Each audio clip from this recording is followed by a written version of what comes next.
that diligently seek him. We are all witnessing what faith can do. We are all celebrating today great 11 years of the purposes of God that have been exhibited, displayed here in Gusii and beyond. And I wish to talk a little bit that the faith empowers your dominion. Imani inakusaidia uwe na mamlaka okwegena igogo kwa chinguru kwa nyara gotwara ribaga liogotenena bokongu. Faith establishes spiritual partnership with God. Apostle Muruabe and your wife and your dear wonderful children, when you are praying in Nyabiemba, when you spend times of praying, you partnered with God. In the partnership with God, you become like Moses, who was given the sole mission to get the children of Israel out of Egypt to the promised land. And indeed, all of us who are here today, we can get established in the partner with our God so that we can get to our destiny. But remember, you operate in faith when you are a woman, when you are a man who is full of humility. Imani itakupa kiunganisho, itakupa msingi, na wewe na mimi tunastahili tuwe ni watu tulio nyenyekea. And as I share the word of God, I am cautious that the Holy Spirit is present to ignite our faith today so that we can do exploits. Faith taps into the power of God at will. Any man that will come before God will experience tremendous power from God. You will become alive the moment the word of God has entered you. I want us to look around and see how a simple man by the name Apostle Peter Muruabe connected with God, because I know the village where he comes from, and I share with him a lot of things in terms of faith. The word of God comes alive in you. Then you acquire power and authority. You begin to dominate the powers of darkness. You begin to assault the enemy. The forces of darkness will bow and listen to you. The word of God, according to Psalm 66, verse number 7, the word begins to rule when you have taken it into your spirit. There is a story in Luke chapter 8, verse number 45, of a woman that had an issue of blood. It was difficult. There was no doctor that could help her. And she suffered for many, many years. But when she came to Christ, and she said, if I can only touch his garment, she operated in faith, and instantaneously that faith made that woman to go free. May I declare from this altar today, as the word of God comes, whatever needs you carry, may the word of God come alive in you. May faith be arisen in you. May you leave these grounds where my brother Apostle Muruabe has ministered. He has witnessed people that had issues come and gets delivered. And I ask, oh God in heaven, hear the prayer of all of us today. May faith come alive. May faith come alive. May faith come alive. May we leave these grounds as we celebrate 11 years. Go back with an answer to prayer. And I want us to understand that if faith secures the intervention of God at will. I don't know who you are. Mimi sikufahamu, sikuelewi, sijui ni wapi ulilala, sina taarifa, sina habari, sina njia ya kuelewa matatizo uliyobebana nayo, lakini mradi tu umefika kwenye viwanja hivi, kuna imani ya kutosha, imani ya kukuinua. You see this blind man by the name Bartimaeus, the son of Timaeus. He came and he was blind. He was a beggar. He was wearing rags like many people could be having in their hearts, or even physically, financially, and in every way. But he came in faith, and he cried out, and he said, Jesus, Son of David, have mercy on me. May the mercy of God, may the mercy of God, neema ya Mungu na kibali cha Mungu, Mungu wa imani, Mungu na neno lake, Nyasaye bwa mabira, oyo koi wabataka, oyo koi webirema, oyo koi wabantu bare nemesigo, akorole, leo, upokee baraka yako. Leo, upokee baraka yako, kama vile Bartimayo alivyopokea. Faith brings the intervention of God, and suddenly our destinies get changed.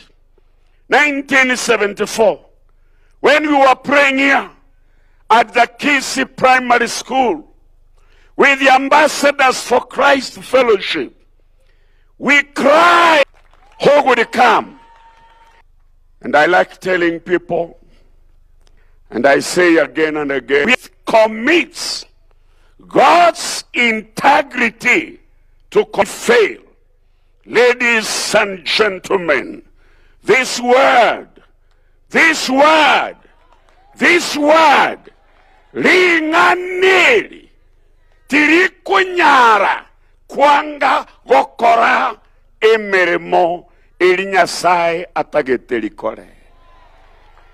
Hallelujah. God never denies himself. Let every man be a liar, but God be true.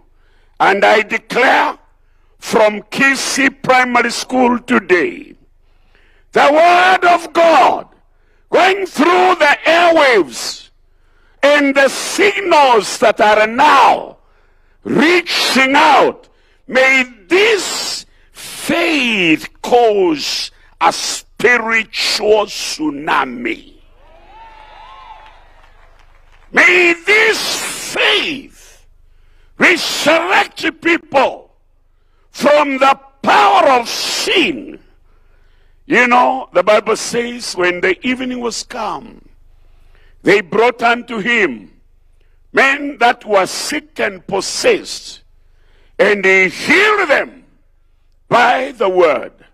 Matthew 8 and 17. Your healing, your miracle, your deliverance, your answers to prayer, you are being delivered, you are being positioned to a different position, comes when you hear the word of faith. Colossians 1:13 and 14. He has delivered us from the powers of darkness. He has translated us to the kingdom of his dear people. I cry out, Nyaribari, hear the word of the Lord. Machoge, hear the word of the Lord. Kitutu, hear the word of the Lord.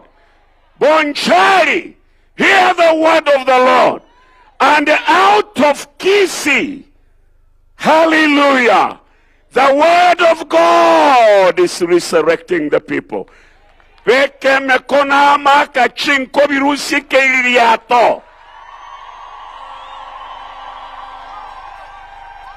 Hallelujah. Hallelujah. We operate in the spirit of faith. 54 years ago, I lived in this land of Abagusi.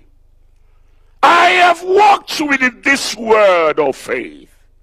I have preached this word of faith. I have stood before multitudes. And I can tell you, God has not failed a single word.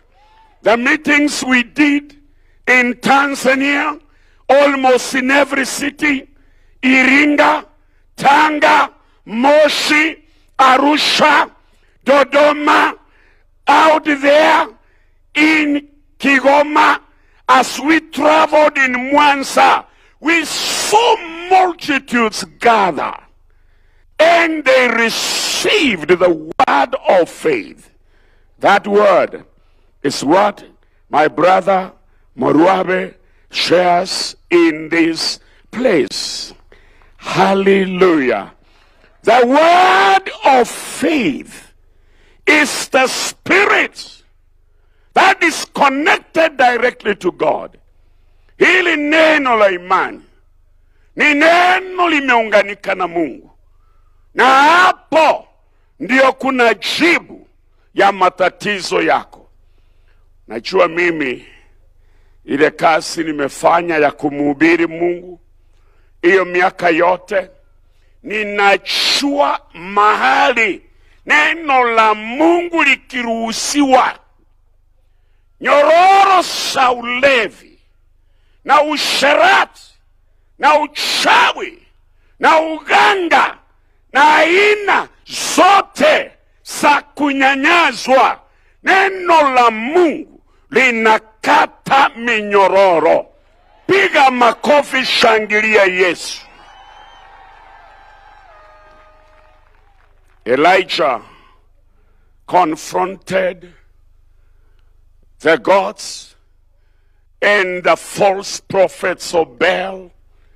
He prepared an altar and they cried, said, God, send your fire. Hey, ngakinyi wete omweko Nyasaye onsoira sama uga mbatebya yanko batebya.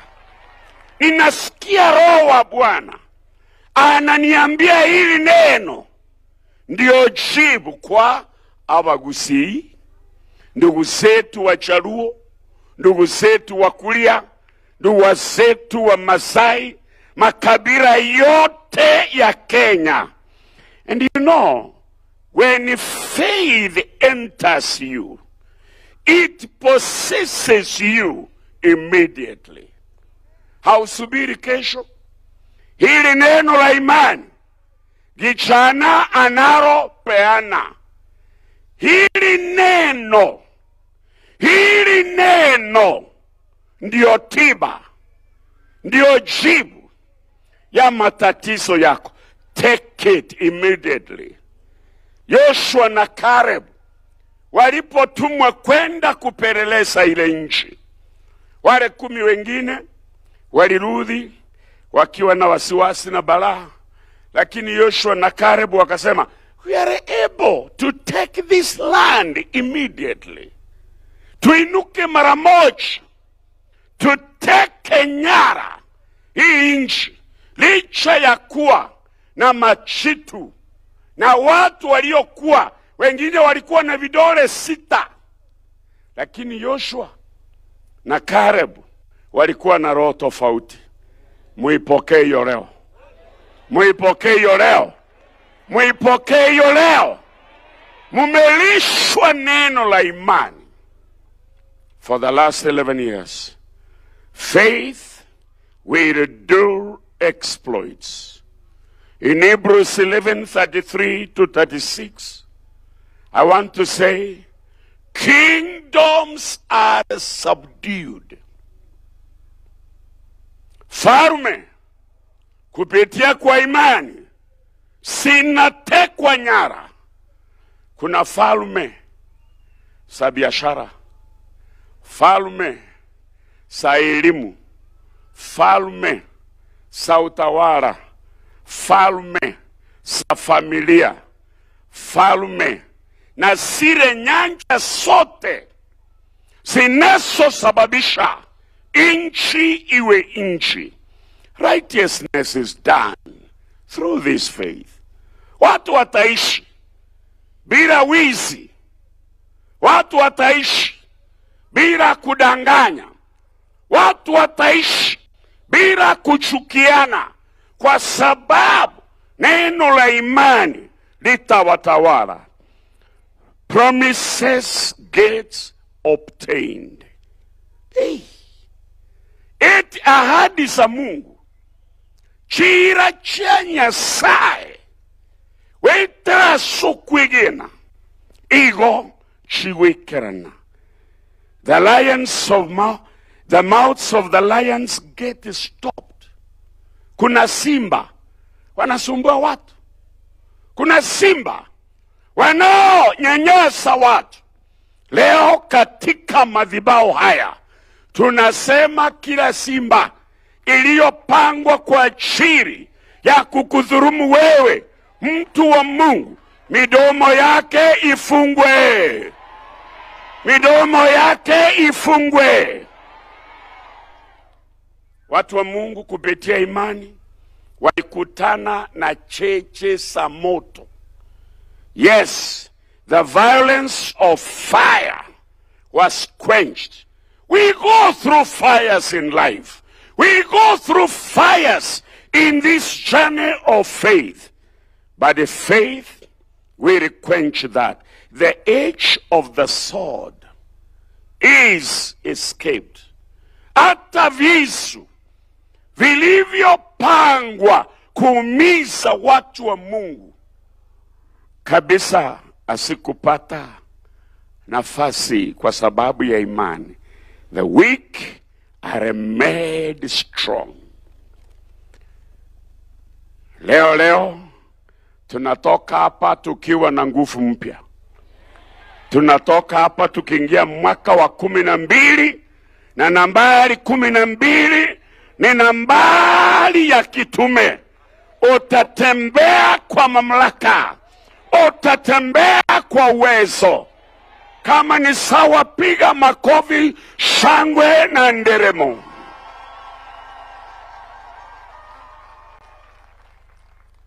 Aliens will be turned back. The weak suddenly will become strong. Women received their children back to life again. Deadly circumstances that faced the people of God, they walked free. Shida na matatizo na dhuluma zilizogandamiza watu wa Mungu, imani ili wasaidia. And I just want to face this congregation today And they say faith is the victory. Faith is the answer. Faith in the Word of God. Those who come to God must believe that He is a rewarder of them that diligently seek Him. All things are possible when we operate in the Bible faith. Faith registers victory. It doesn't register defeat. With the faith, there is no impossibility. You might have come from the east, west, south, north, wherever. May your faith give you the victory today. May you remember this meeting where the Excellency of the Republic of Kenya attended to grace the occasion. May you say that day that Faith Bishop Gichana preached, arrested me. May that faith arrest you. May that faith arrest you. May that faith arrest you. May that faith bless the people of God.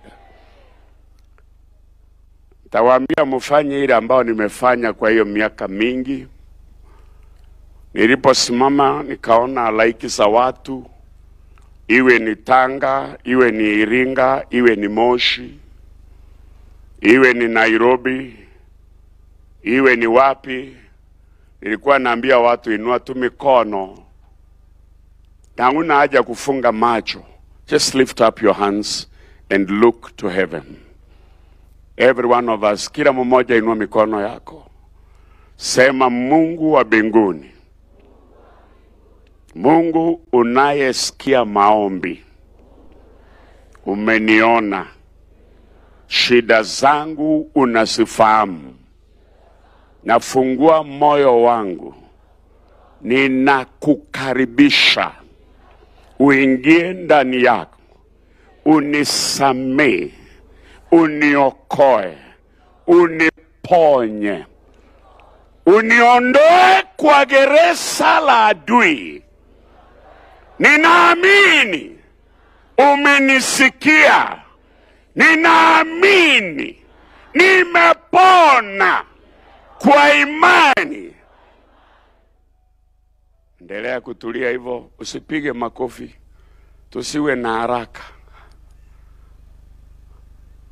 Mgeni mkuu hapa ni Roho Mtakatifu. Mgeni mkuu hapa ni Mungu Baba, Mungu Mwana, Mungu Roho Mtakatifu. Anakuona vile unavyohangaika. Anakuona na matatizo ulio nayo. Anakuona na angependa kukutembelea. Umeghadhabika, umeteseka. Mashetani na mapepo yamekutawala. Ninatumia mamlaka yaliyo mamlaka ya kitume, mamlaka ya kinabii. Ninatangaza Mungu aonekane kwako. Mungu aonekane kwako. Mungu akubariki. Mungu akutane na mahitaji yako.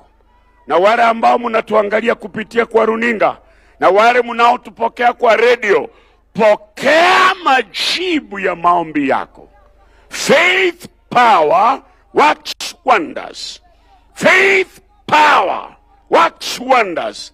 And I thank you, Lord, and I bless you that we are able to share. Without faith, it's impossible to please Him. We are here to see the results. Sasa nikihesabu 1, 2, 3, kila mmoja apase sauti ya haleluya ya kutosha. 1, 2, 3. Tena. Your Excellency, the President of the Republic of Kenya, I'm so blessed that I could share the word of the Lord. And I'm giving back to the community where I was born and raised. Wagusiba minto mwenyagetinge na abata kire Christmas kire nevisio Moses anyway. Thank you very much.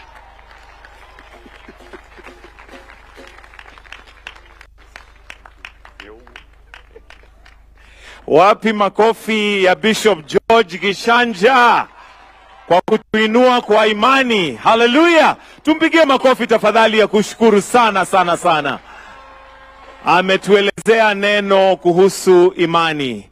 Your Excellency, we want to now progress and have our offering collected.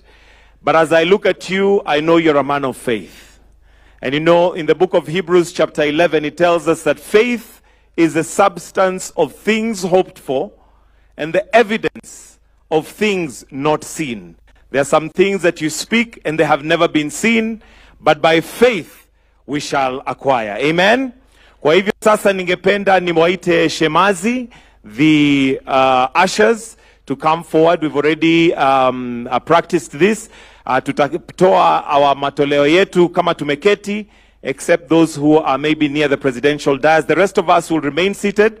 The pay bill is going to be displayed on the screens for those of us who would like to give our offering digitally. Kwa hivyo, kwa hayo, niwakaribishe Kathy Praise na Otiso ambao watakuwa wakitupatia nyimbo as we collect our offering. Also, just to remind you that in the book of Luke chapter 6 verse 38, it says, "Give and it shall be given back to you. A good measure, pressed down, shaken together. And the measure that you shall give is the measure that you shall receive." Kathy Praise, twende kazi ili tuweze kuchukua matoleo. Twende kazi.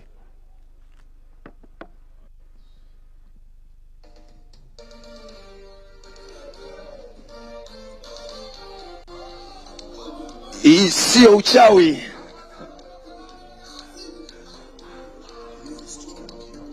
Taliborogi ayana masamo. Taliborogi ayana masamo. Taliborogi ayana masamo. Taliborogi ayana masamo. Naigule bako bulyanga yaruse. Ule bako bulyanga yaruse. Naigule bako bulyanga yaruse. Naigule bako bulyanga yaruse. Naigule bako bulyanga yaruse. Naigule bako bulyanga yaruse.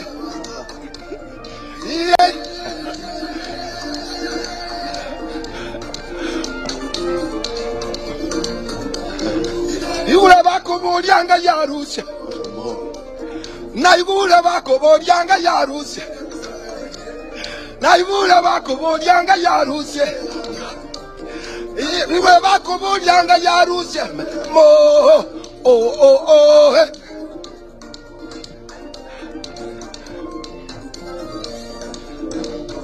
Daliborogi ayana masabo.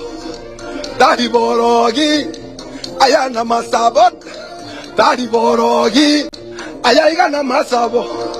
Daliborogi ayana masabo. Ayana masabo. Daliborogi ayana masabo. Daliborogi ayana masabo. Daliborogi ayana masabo. Deli mwanya banto oyo no monene tata. Deli mwanya banto yaya oyo no iririata. Daliborogi ayana masabo. Daliborogi. Be blessed.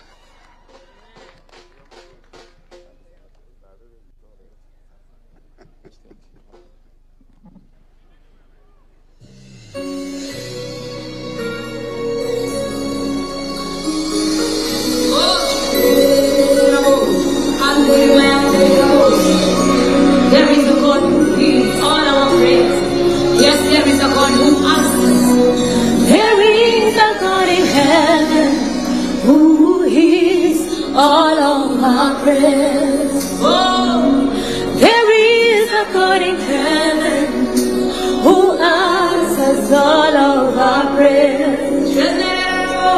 Whenever we pray, He hears and He answers. Whenever we pray, He hears all of our prayers. Yes, He sees all that is hidden in secret. He hears you when you call. Keep calling Him, He will answer you. Oh, hallelujah. Yupo Mungu mbinguni, asikiaye maombi yetu. Yupo Mungu mbinguni, ayajibuye maombi yetu. Tunapoomba, asikia, anajibu. Tunapoomba, asikia maombi yetu. Tunapoomba, asikia, anajibu. Tunapoomba, asikia maombi yetu. Usikia maombi, ujibuye kwa moto. Bwana umwaminifu, usikiaye maombi, ujibuye kwa moto. Bwana umwaminifu,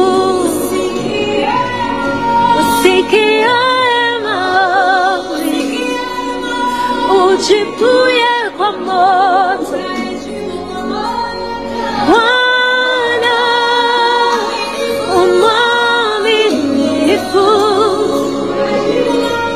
usikiaye maombi, ujibuye kwa moto. Bwana umwaminifu, umwaminifu. Yupo Mungu mbinguni, asikiaye maombi yetu.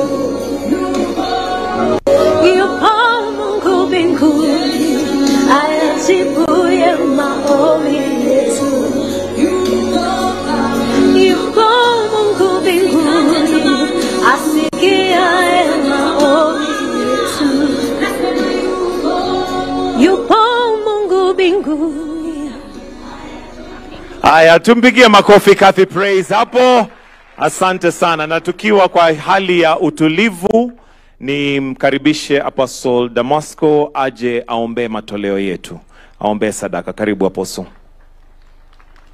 Jamani, tumpe Bwana Yesu makofi mazuri ya baraka.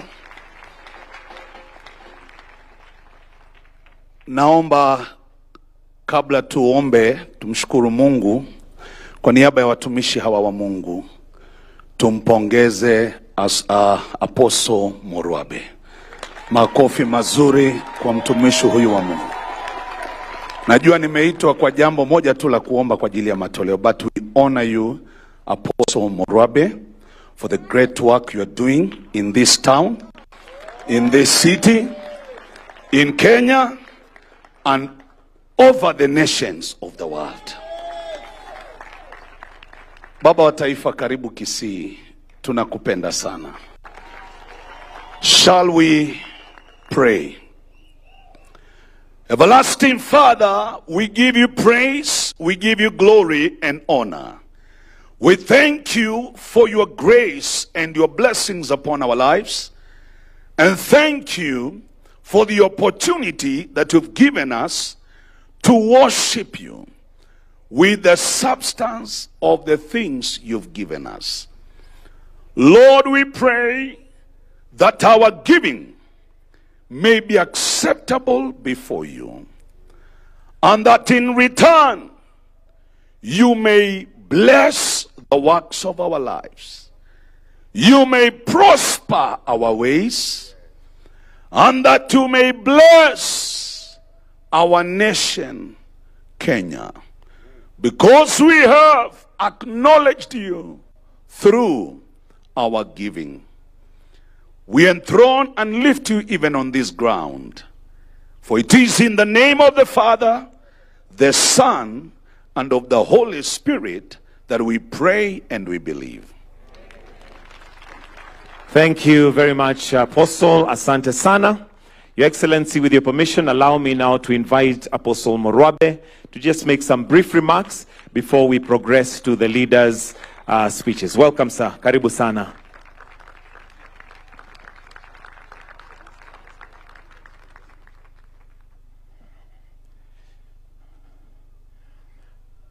Mheshimiwa Rais, pamoja na kwamba leo ni sherehe ya miaka 11 ya kanisa letu, lakini pia kwa waumini wa kanisa la Gospel Embassy ni siku kubwa kwetu ya kumalizana na nguvu za giza Kisii na Kenya kwa jina la Yesu. Sijasikia shangwe na vigelegele ya wana Gospel Embassy kabisa kanisani.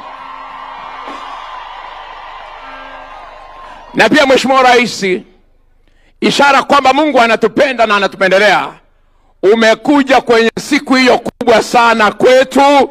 Na hawa wana Gospel Embassy, ukweli wa mambo ni kwamba wanakupenda sana.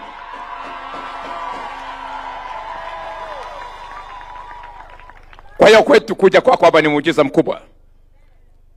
Nikianza huduma mwaka wa 2013, nikiwa kwenye mlima kuomba, Mungu akaniambia kwamba kesi yenu ilikuwa Hegi itaisha na mtaongoza taifa. Na nilikuwa na waumini 70 wakaondoka mlimani wakaniacha na wakaacha kanisa. Na ndio nilikuwa naanza. Lakini Mungu ni mwaminifu. Leo wewe ni rais na mimi niko hapa kwa jina la Yesu.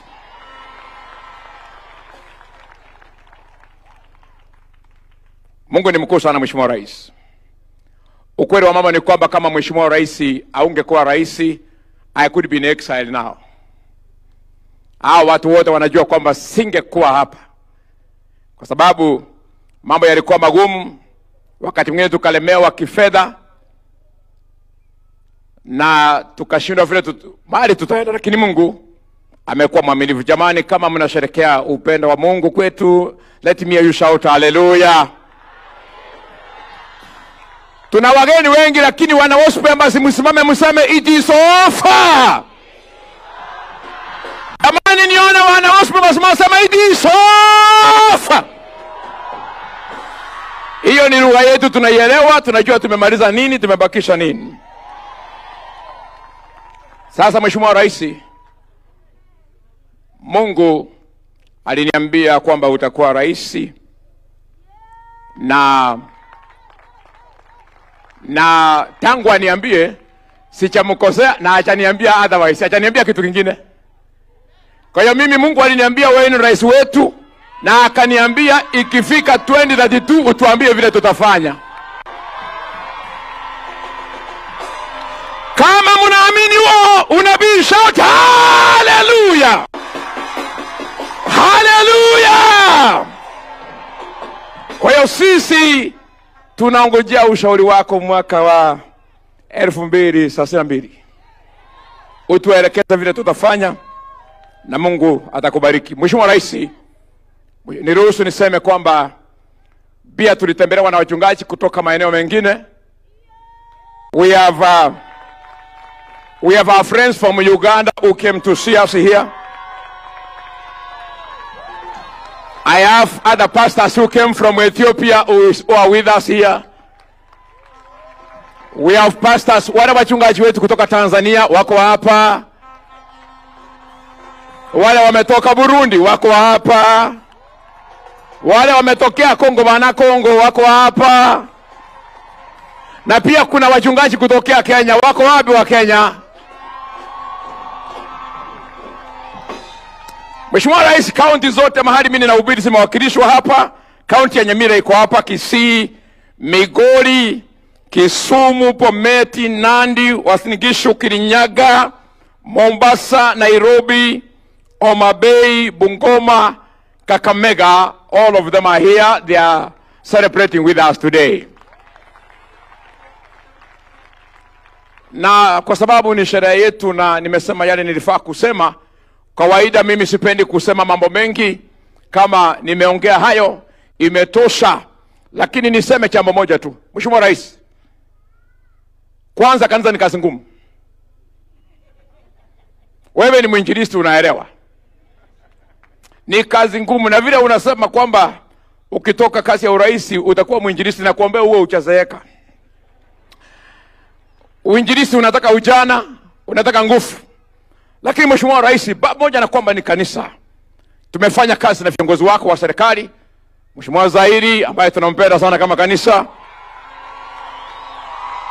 Mheshimiwa Osoro ambaye anajaza keyboard wa kanisa yetu. Unajua Mheshimiwa Osoro yuko tu namna hiyo. Na mahali kanisa letu lipo, kama sio Mheshimiwa Ongwae, tuseme tu ukweli, kama si Mheshimiwa Ongwae, mambo yetu yangekuwa magumu sana. Lakini tunakushukuru kwa kufanya kazi na viongozi wetu vijana, hata kina mama wote, kina mama Donya, mama Jerusha ambaye nilikuwa naishi kwake, na Mheshimiwa Chafet. Hata sijui ulijuaje ati wakisia waibangi pesa ukamweka huyu Chafet. Sijui. They are good friends. Sitaki kuongea mengi, lakini kwa ishara kwamba tumefurahi Mungu ametubariki Kisii kumleta rais wa gospel. Simama tu kwa mara moja, sema haleluya.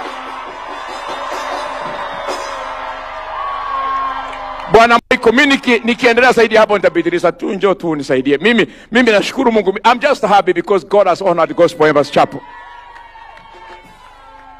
Tumshukuru Apostle Omurwabe tafadhali. Thank you. Thank you so much. Your Excellency, would like now to transition to just a few remarks from our leaders, and we honor them and respect them. And allow me to invite the area MP, Honorable Zahir Jandi, aje aonge na pia awatambue other MPs that are around, tukiendelea vivyo hivyo. Karibu sana mheshimiwa. Karibu.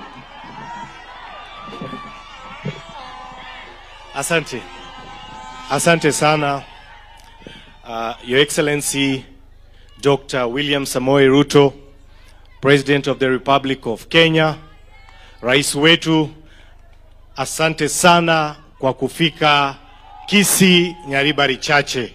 Asante sana.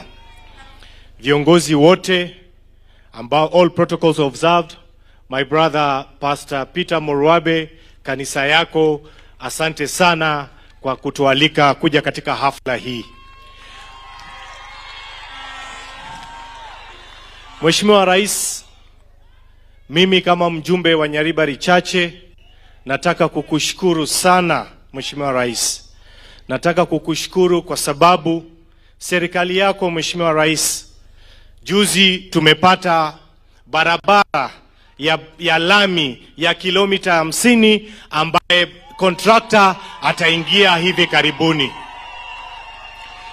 Mheshimiwa Rais, wakati ulipokuja last time hapa Kisii tulitembea pale Kegati na tukaenda kuangalia ile mambo ya maji, lakini leo hii nataka kukueleza kwamba Mheshimiwa Rais, shida kubwa sana tumekuwa naye ya maji. Sasa through our sister Jacqueline Kemunto, we have a contractor that is going to come to the site very soon, ili watu wetu waweze kupata maji na waache kusumbuka kwa masuala ya maji.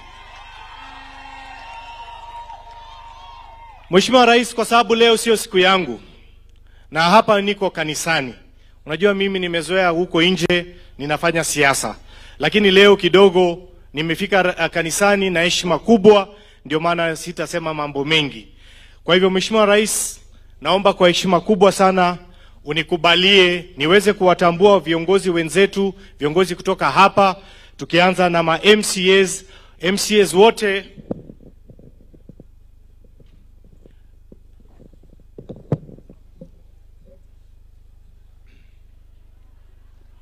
MCAs wote Mheshimiwa Rais ambao wamechaguliwa waweze kusimama na waweze kukusalutia. Tafadhali MCAs, current MCAs pamoja na former MCAs tafadhali. Mheshimiwa Rais, naomba sasa nimualike dada yetu ACA Kenyuri Senator aje kusema jambo moja alafu tuendelee na program.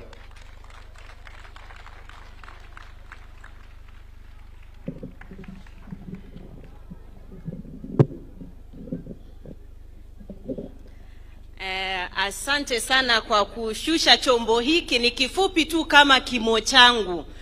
Wakristo wote wa Embassy Church, amjambo. Abantu ba minto mbuyamore naende. Oyo iganere Senator Esi Okenyuri Nyaituga nigondweta aribo machoge borabu Kenyenya enka ya Nyagosira eneriboge chomotereki mchujo. Na Mheshimiwa Rais, kwa sababu leo tuna wageni wa tabaka mbalimbali, ngoja nizungumze kwa lugha ya Kiswahili. Kwanza ninakukaribisha hapa Kisii.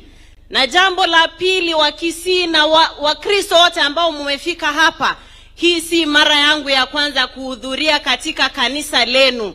Nimehudhuria katika kanisa lenu pale ng'ambo pale, na ninasema kuwa mnafanya kazi njema. Siasa yangu mimi kama Nyaituga nilianza mwaka 2016 na nilianza haraka sana nikiwa nimetoka chuoni. Kipindi hicho nilijiunga na kampeni za aliyekuwa naibu wa rais kipindi hicho, Daktari William Ruto, na tukafanya kazi kipindi hicho, lakini sikunufaika kupata kiti cha UMCA ambacho nilikuwa nimewekwa kwenye list ile. Lakini kwa sababu ya moyo ambao naibu wa rais kipindi hicho alikuwa nao, alinipa kazi katika ofisi yake na nilikuwa nikimsaidia kazi pale. Hiyo ni 2022 tena tulikuja tukatembea hapa, akanipa kazi ya seneta mteule, kazi ambayo imenipa sauti pale bungeni ya kufanyia Wakenya kazi na jamii ya Wakisii. Alifanya vibaya kunipa nafasi hiyo? Mtu ambaye amekupa nafasi hiyo, nionyeshe kwa mikono hivi tukimrudishia asante kwa kunipa nafasi hiyo. Nionyeshe.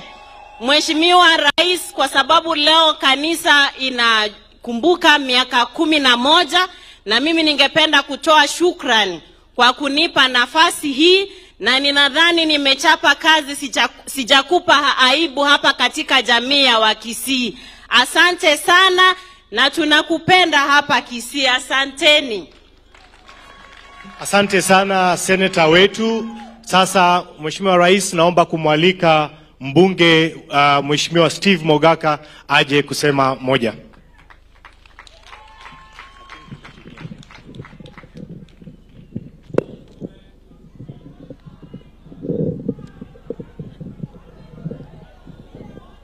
Wakristo ambao tumekuja kusherehekea na wasalimia, God is good and all the time. Mheshimiwa Rais, kwa niaba ya constituency ya West Mugirango kule Nyamira, na kukaribisha hapa Kisii. Apostle Moruabe, congratulations for giving your life to Christ and demonstrating exemplary leadership, not only in matters faith, but also in impacting on the society and community that you serve. Mheshimiwa Rais, allow me to have bragging rights that, like Bishop Gichana was born and brought up here, Apostle Moruabe was born and brought up in West Mugirango. Allow me bragging rights. Naomba mumpigie huyu West Mugirango leadership. It is exemplary. Today is my day of worship. I will say no more, but thank God for Your Excellency's leadership. The people of West Mugirango, thank you on behalf of Nyamira County that the university has started, the Nyamira University, and your road, the Bondeni Magombo Road, Your Excellency, I am sure it is starting as a New Year gift. And permit me on behalf of the people of West Mugirango to also invite you to come and worship with us and continue coming to Kisii. Gusii people love you, na ndio sababu tunasema Mungu akusaidie na asaidie Kenya, tukupee kipindi chako cha pili. Mungu aendelee kubariki Kenya. Thank you. Asante sana. Sasa ningependa kumwalika mama wetu wa county, Mama Jerusha, aje kutusalimia.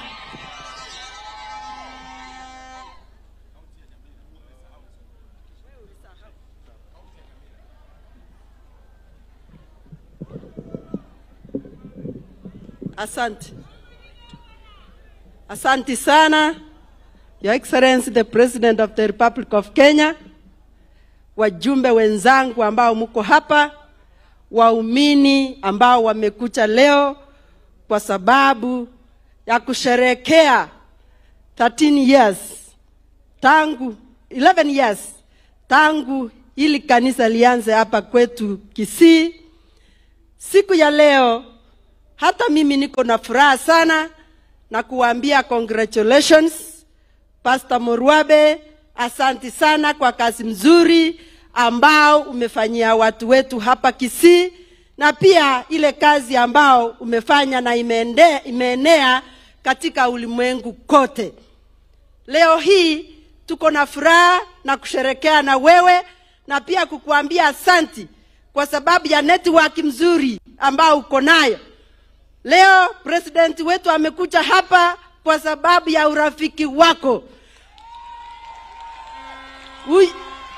Huyu Morwabe wakati alikuwa ameanza kazi yake aliishi katika nyumba yangu.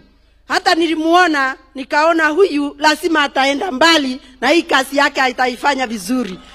Asante sana kwa hiyo kazi, na Mungu aendelee kubariki kanisa, liendelee kukua, kwa sababu tunajua hata sisi mahali tunataka kwenda sisi sote ni mbinguni, na tunahitaji watu ambao wako faithful na wanafanya kazi mzuri ile ambayo imefanyika na tumeiona siku ya leo. Your Excellency the President of the Republic of Kenya, mimi kama mama county wa Nyamira nataka nikushukuru sana kwa sababu tumeona ile kazi umefanya. Hasa ile kazi umetufanyia hapo Nyamira ya kutupatia university.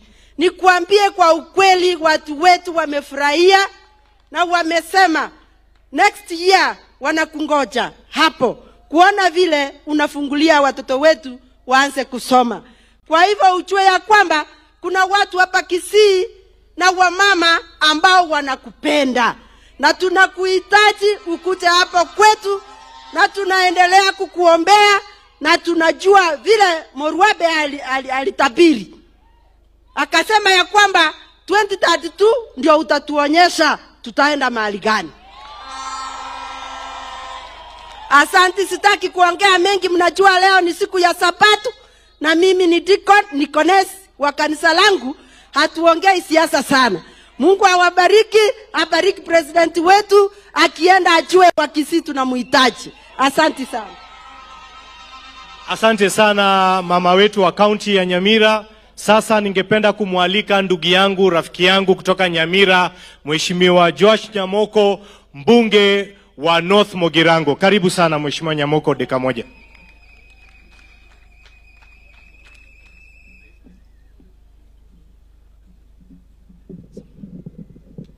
Your Excellency, the President of the Republic of Kenya,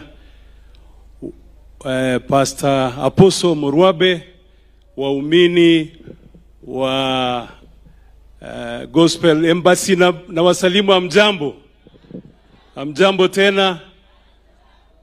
Kwanza nataka nichukue nafasi hii, Your Excellency, kuungana na wenzangu katika kualika katika hii maeneo ya Gusii, na vile vile niseme tumefaidika sana kupitia ujumbe ambao umetolewa na Gichana, na vile vile tuungane na waumini wa hii kanisa kwa kucelebrate 11 years of service to the people. Kwa hivyo tumefaidika na tunasema asante. Your Excellency, vile unajua uko nyumbani katika kaunti ya Nyamira tuko na uchaguzi. We have 3 by-elections And for the last 3 or 4 weeks, tumekuwa tukihangaika, tukitembea kila maeneo, na tunajua ya kwamba watu wetu wataonyesha yale mapenzi ambao wako nayo kwa serikali yetu ya Kenya. Na vile vile niseme, vile tumekuwa tukisunguka, kuna yale ambao tulikuwa tumewaambia tuyatende, na najua kuna wakati ambao tutafanya hiyo kazi. Lakini kuna jambo moja, other than the university, tunajua katika constituency ya North Mogrango kuna SGR ambayo inapita hapo, na maombi hata jana wakati tulikuwa kwa mkutano na your cabinet secretary Mheshimiwa Julius Ogamba, wale watu wa huko nyumbani walituomba ya kwamba wakati hiyo SGR inapita huko katika mahali inaitwa Ikonge, kama ingeliwezekana tufunguliwe station hapo, terminals ziwekwe hapo, ili hawa watu wote ambao wanatoka katika maeneo ya Kisii mpaka Migori mpaka Isabania ili waweze kupata huduma. Hayo ni mazuri ama ni mabaya? Tungeliomba rais atufanyie hiyo. Your Excellency, that's the request from our people, na najua umesikia, na kwa sababu wewe ni mtendakazi, tunaomba kwa heshima utufanyie hayo. Otherwise we join you, Apostle Mruabe, katika hii celebration, and we really want to appreciate and celebrate you. Asante na Mungu awabariki. Asante sana. Sasa Mheshimiwa Rais, naomba nimwalike ndugu yetu mbunge Mheshimiwa Alpha Miruka, the MP for Bomachoge Chache.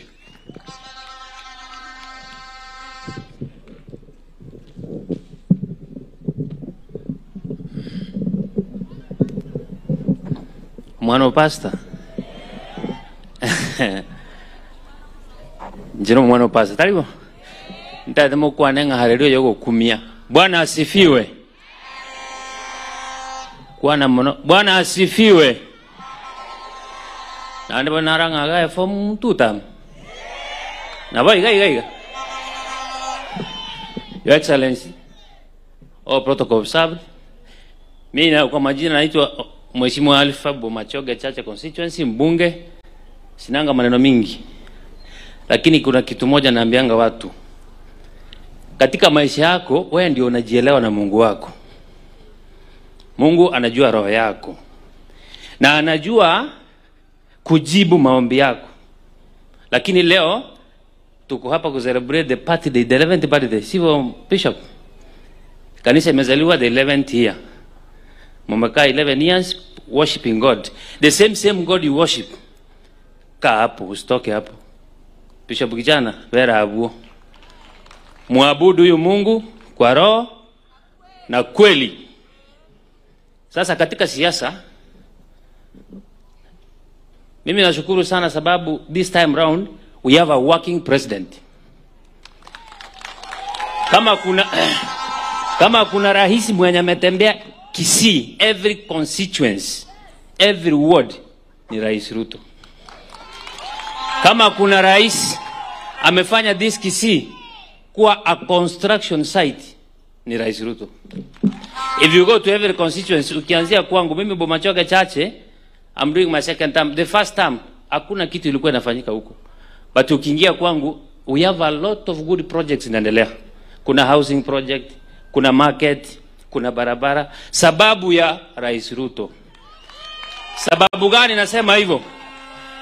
Mungu mwenye alimleta katika ikiti 2022, huyo Mungu bado ndio Mungu 2027.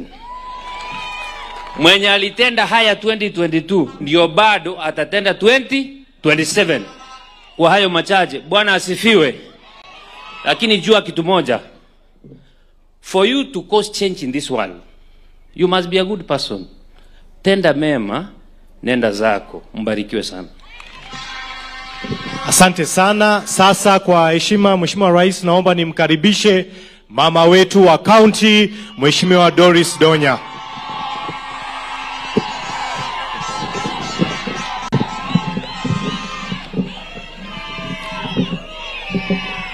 Yes, praise God.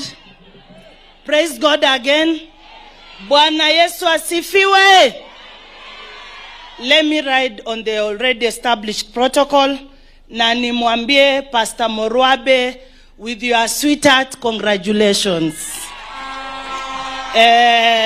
Leo mimi nimehubiriwa na nimeokoka, Yesu ni Bwana. Tumeambiwa about the partnership of God. We forever remain to partner with God, and will partner with him even when we go to heaven. Sasa when we partner with God kule binguni, jameni, we should partner here on earth in Kenya with our president William Samoei Ruto, 2 term. Mimi nimemwongezea jina ingine, ni Your Excellency William Samoei Ruto, 2 term. Hiyo iko sawa? La mwisho, baba huwa akija nyumbani, watoto wa wanashtaki mambo 2 3. Mimi nitashtaki tu mambo moja. Kenya Power ya Kisii iko na madharau kidogo, Your Excellency. Wafanyakazi wako na shida na stima, na usiku wa mama wakifika nyumbani pia stima inapotea. Hiyo tu peke yake, kwa sababu Zairi amesema tutapata maji, na hiyo mambo tu ya stima kidogo, ni vizuri tukikuwa kwa nyumba tunapata mwangaza. Ama namna gani ya kina mama? Ya mwisho, usikubali kuambiwa utazame na yet Mungu amekupea macho, unaona dunia inaelekea wapi. Ukweli wa mambo ni hivi, watu wetu wa nyumbani, president wetu anatupatia chakula, ama hamjapokea development? Tuseme ukweli. Sasa mnasema muache development, mtafute serikali nyingine. Hiyo serikali iko wapi? Na kuna serikali hapa mnaona. Kwa hivyo watu wetu wa Kisii, mtu asiwaambie muone na muko na macho mnaona. Mnasema namna gani? President Ruto, 2 term. Asante. Asante sana mama wetu wa county, Mheshimiwa Rais. Sasa ningependa kumwalika ndugu yangu treasurer wetu wa UDA, Mheshimiwa Japheth Nyakundi, mbunge wa Kitutu Chache North. Asante sana.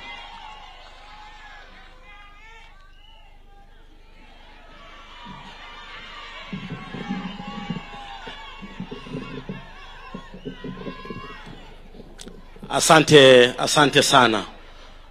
Mheshimiwa Rais, Apostle Morwabe, Pastor Gichana, n'abantu baito bonsi pina abakwanira mbiyamole naende Nyasaye n'omuya chinga kichionsi. Pastor Morwabe, inche namanyire sababu ogosoka lituko obwate chinguru nesengencho y'abakristo ababao. Inche natalire chikanisa chinyinge, lakini ekanise yao neyengencho mono. Inche Pastor Morwabe egwakuna gochimotua ngochiande korengere likabere. Nabonda chenko joini abantu aba n'abaya kabisa aba. Abaro na abanchirepi. Mheshimiwa Rais, mimi nilikuwa naambia watu waokoke, Bwana Yesu anakuja. Mheshimiwa Rais, mimi nataka kukushukuru kwa sababu umekuja Kisii.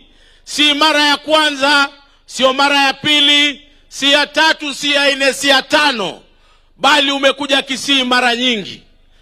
Na Mheshimiwa Rais, nataka kukuhakikishia kwamba ile wakati yote umekuwa ukikuja Kisii kwa sababu ya miradi mbalimbali.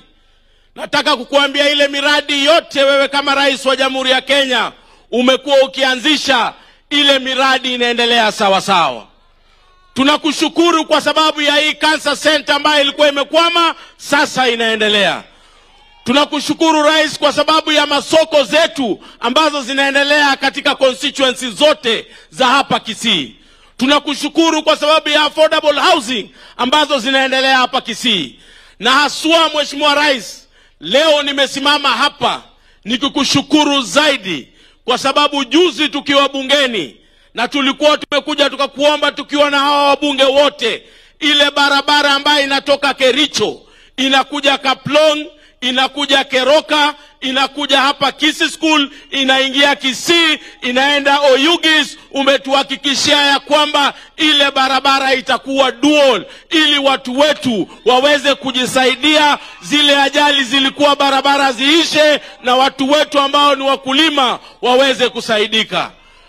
Mheshimiwa Rais, kwa hayo ambayo sisi unatufanyia kama Wakisii, tunataka kukuhakikishia, na tunajua haya hauyafanyi hapa Kisii peke yake, unafanya nchi nzima, kila mahali. Mimi nimekuwa na wewe, tumezunguka na wewe nchi hii, kila kona ya nchi hii inapata maendeleo.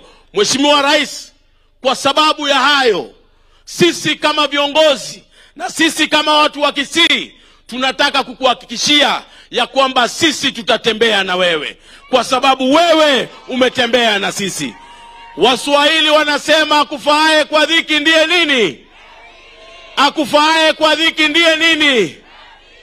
Kwa sababu wewe umetufaa kwa dhiki, sisi tutatembea na wewe. Vile Apostle Muruabe amesema, Mwenyezi Mungu alimwambia ni mpaka 2032. Mimi hapo ndio nipo. Asanteni, Mwenyezi Mungu awabariki sana. Asante sana Mheshimiwa Rais. Nikimalizia kushuka sasa kukaa chini, Your Excellency, naomba kama mbunge wa Nyaribari Chache, Your Excellency, hii shule ambaye tuko hapa ni Kisii Primary. Next year, Your Excellency, this school itakuwa tuta celebrate 100 years.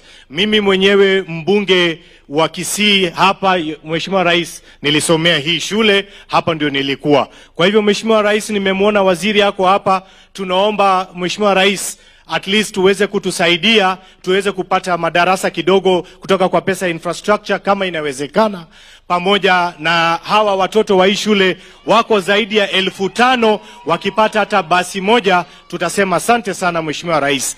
Asante sana. Sasa nikikaa chini, nataka nimwalike ndugu yangu Deputy Governor aje, alafu atamwalika Mheshimiwa Osoro, alafu amwalike ndugu yetu waziri. Thank you, Excellency.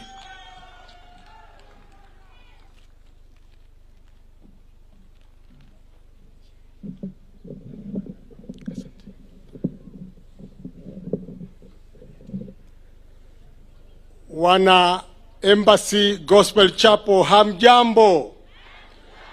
Bwana asifiwe. Asifiwe tena. Mheshimiwa Rais wa Taifa, kwa heshima kubwa niruhusu nizungumze maneno matatu peke yake.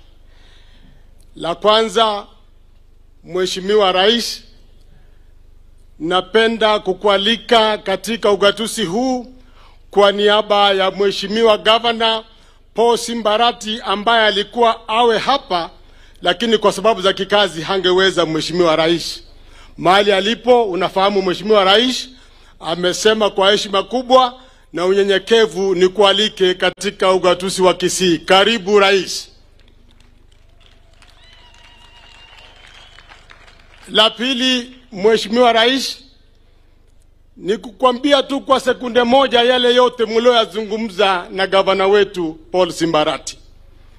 Kuna barabara kidogo Mheshimiwa Rais hapa nyuma Nyanchwa ni kilomita 5.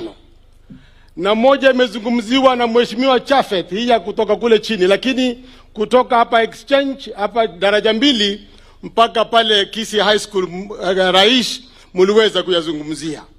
Na pia mkasema iwe flyover.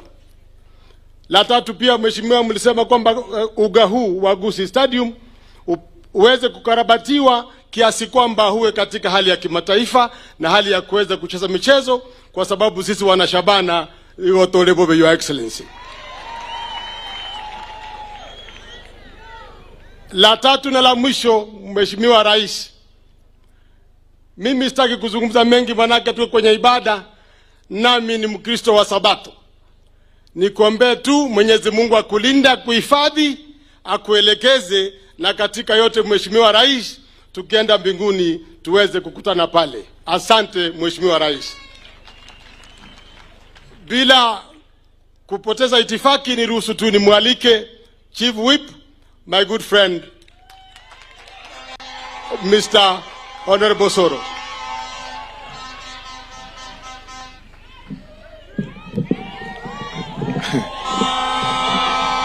Aya. Asante. Asante sana. Your Excellency the President of the Republic of Kenya, Pastor wetu rafiki yangu Pastor Muruabe, Bwana Yesu asifiwe. Hebu tusalimiane namna hii kama mnatuona. Good. Naona mpaka kule nyuma. Your Excellency, karibu sana Kisii.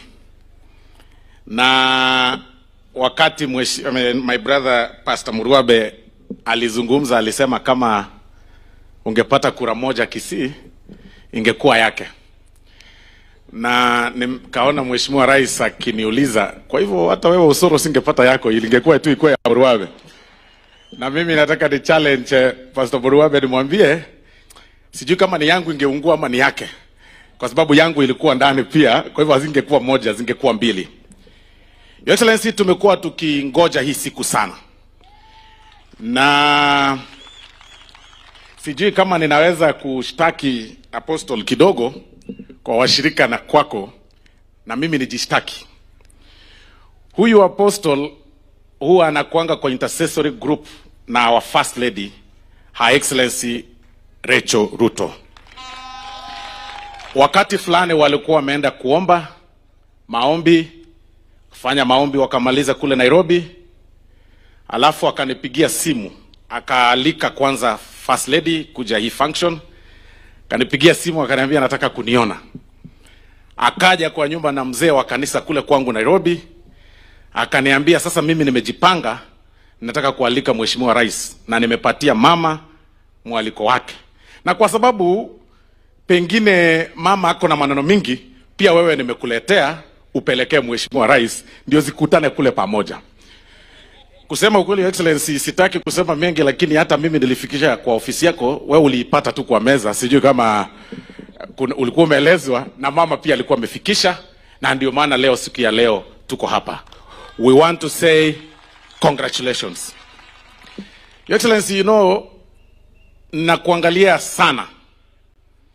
Metembea pamoja na mimi, tumetembea pamoja siku nyingi. Na maneno ya kanisa mimi nilikuwa sure hautaweza kukosa. Ukisikia tu ni kanisa, hauwezi kosa kuonekana. That one I know. And I have no doubt in your next life you will be an evangelist. Ile najua backslide, utakuwa evangelist in your next life kule future. Because we live by hope. You've actually come at the time, Your Excellency, katika hii area yetu ya Kisii, ambayo tuko na challenge sana.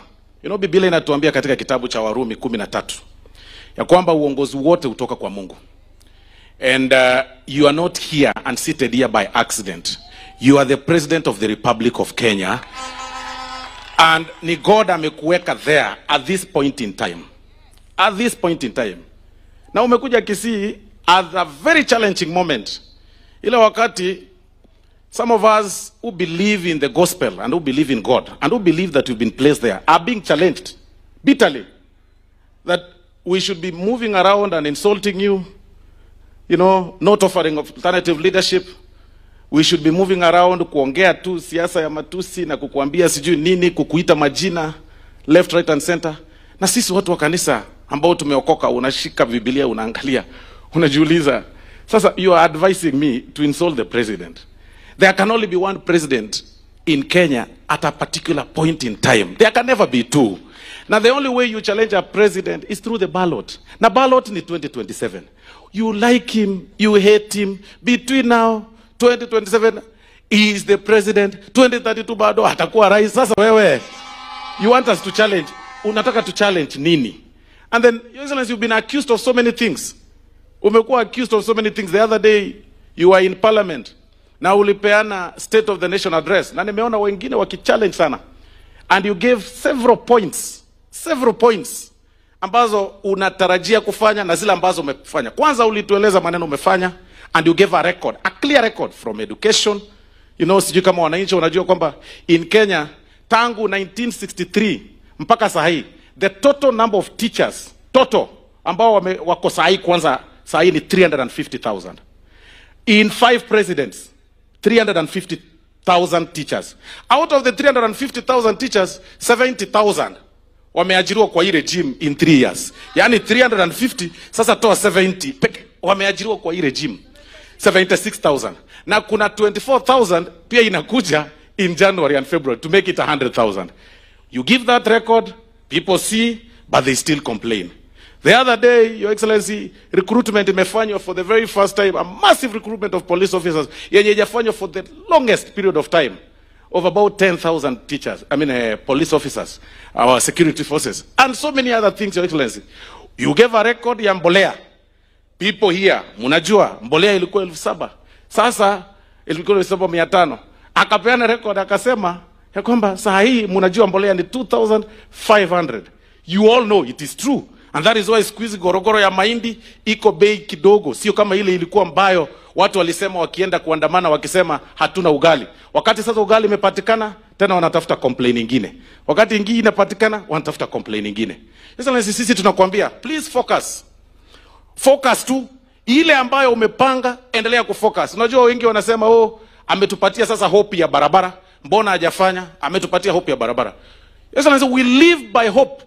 Hata kila Jumamosi na Jumapili tunakutana kanisani, tunasema Yesu anarudi, lakini hajarudi na hatujamuita muongo. You know, because we live by hope. Every Sunday, every Saturday tunaambiwa Yesu anarudi, Yesu anarudi. Unapata mtu anaokoka, Pastor Kichana, Bishop Kichana amehubiri for 54 years. Najua wengine wameokoka, wamebackslide, tena wameokoka, wamebackslide, lakini Yesu bado hajarudi. Na unaendelea kuwaambia Yesu anarudi. We live by hope. Unless there is a clear plan ambayo imewekwa. Kwa mfano, plan kama imewekwa ya barabara kutoka Kericho mpaka Kisii. That's a plan. Already it's on the sketch plan, and then there is another stage ambayo ni procurement, ya kutafuta pesa kwanza alafu procurement. I mean, hakuna kitu kinafanywa like instantly. Ni kama sasa yeye akisema barabara jengwa, sasa kesho jengwa. Kuna process, na nyinyi ndio mmepitisha sheria. Everything has a process.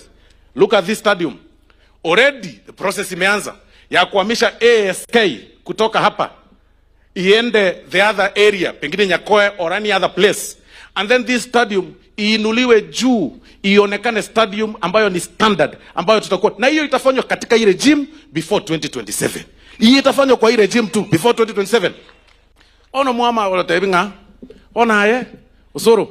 Abu asore kararara nchara baka 2027 otige karuo ora arara nchara baka 2027 ora atige chipare na kiona muno nchora ndenga tiga na limitu bya nenja tata chipara chigendeta korosi kubuone kwagacha chisukuru onya eto chitaketi no problem ayeganya ngakie iyo gochimotwe na endo borayo bogosikwa wana waminto gichana mugaka gichana ngo Ukaransta akorandi Eldoret for 37 years ekero togo chakaga kobeka ngeto begite kafi gusiga intu aronto chitoka ende Eldoret bono na kimuta kitaba gichana bamenye Eldoret yaro na kimuta kitaba na bayito baro bamenye tebogere na kimuta kitaba bamenye na kimuta kitaba na bayito bamenye tena akuru bamenye ekiagara intu eturichi county ibere abantu bayite bare classe onde bwensi ogocha gusiga mutigache akore ibintu byaye chikuranya no choake nyasaye nero gocha kwa mwani ngomurai bonaye nkiyo kunya gutwarira obororo ryoka ngabwo murai ochirega ligiaba mura babeka asegete para banyagukura arafu kende kirikikebe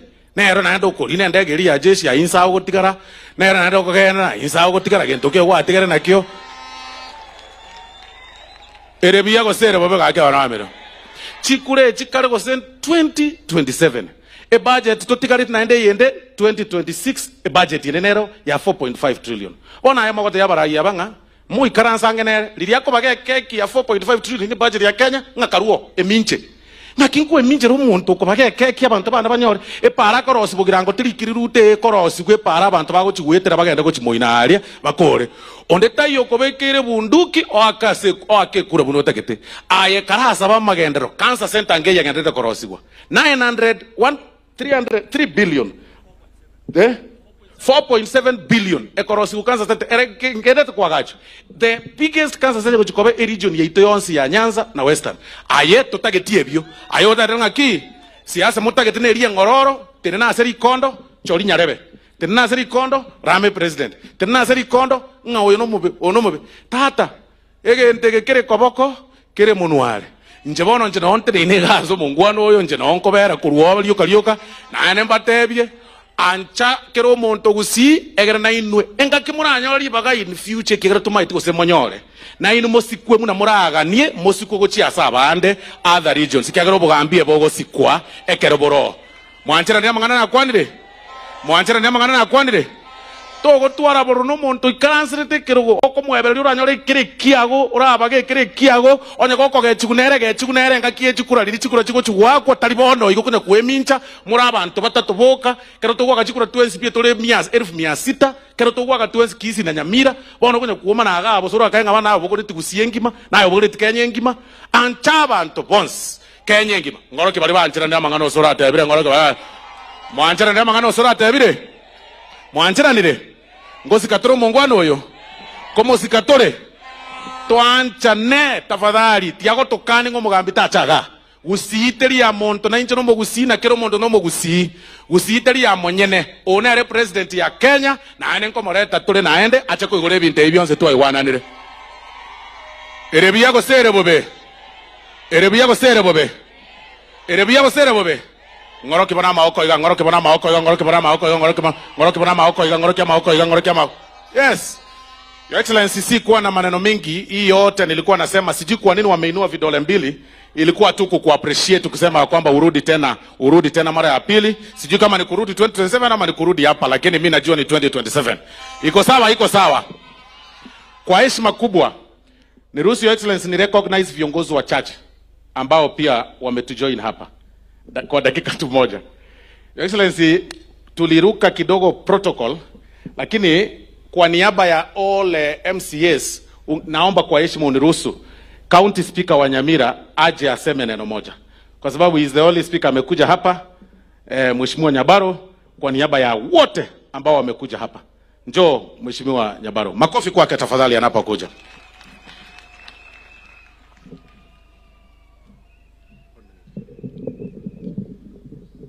Bwana asifiwe kanisa. Onye kunduchi naende tubuatinda mwamu koraiga. Yasawa siseni. Ni baraka kutoka kwa Mungu. Kweli. Inu ntagete motere. Talibo. Ni baraka kutoka kwa Mungu. Ni baraka Rais Ruto. Ni baraka kwetu hakika. Mheshimiwa Rais, leo sitaki niongee kama mwanasiasa. Leo nataka niongee kama Mkristo ambaye ameandamana na wewe ili tuchumuike kufanya maombi na kuombea kanisa letu. Lakini ninaomba uniruhusu niulize swali moja kwa Kiruga ndio nijue na pia wewe uone. Abantu bamintu mwensi buna turaiga n'aba Kristo tugusaba Nyasaye oyo yomole iguru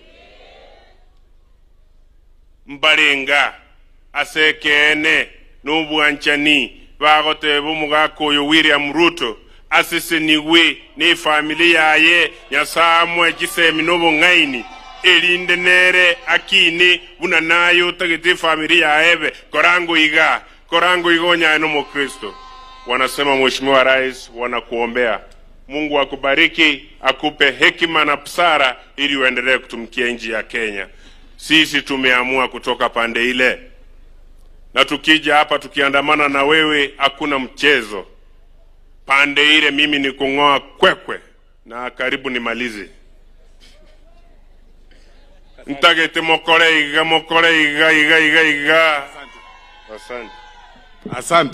Asante Mheshimiwa Nyabaro. Thank you. Sasa Your Excellency, pia ningeomba mzee Ongwae usimame tafadhali, na wazee Mheshimiwa Manoti simama, Mheshimiwa wazee wetu legends ambao wameongoza hapa simameni tu mwevu namna hii, Mheshimiwa Rais awaone. Haya, mzee Nyamweya nimeona mzee Walter Nyambati yuko hapa, Omosacha Nyambati. Omosacha ningo? Nimemuona yuko hapa. Alafu pia tuko na PS wetu wa ICT, PS wetu wa ICT mwakere chingo bitafadhali mo pia zikorusei toga korubo basi bia mono sana. Haya, nimeona CEOs Jacqueline simama, CEOs wetu ambao wamesimama hapa. Nimeona Moriasi wa Youth Fund, CEO wetu, Your Excellency. Nimeona Jacqueline, CEO wetu. Hao wote nao wamewapea kazi kutoka Lake Victoria South, yule CEO. Alafu tuko na Professor Ogechi, Vice Chancellor wa Kisii University, one of the sharpest minds we have in this area, ambaye anaongoza shule vizuri. Na wengi wote, Ben Momanye nimekuona. Na kila mtu, I think tumeona Sagero, directors mama, wenye umepea kazi, Your Excellency. Hawa ni directors, Your Excellency. Kuna wote hawa, kina Sagero, kina Purity, kina Lilian Mogendi, na hao wengine wote ambao wametoka sehemu zote. Sasa kwa sababu ya muda, Your Excellency, niruhusu sasa nipatie waziri wetu wa education Mwano Itonka Aga. Lakini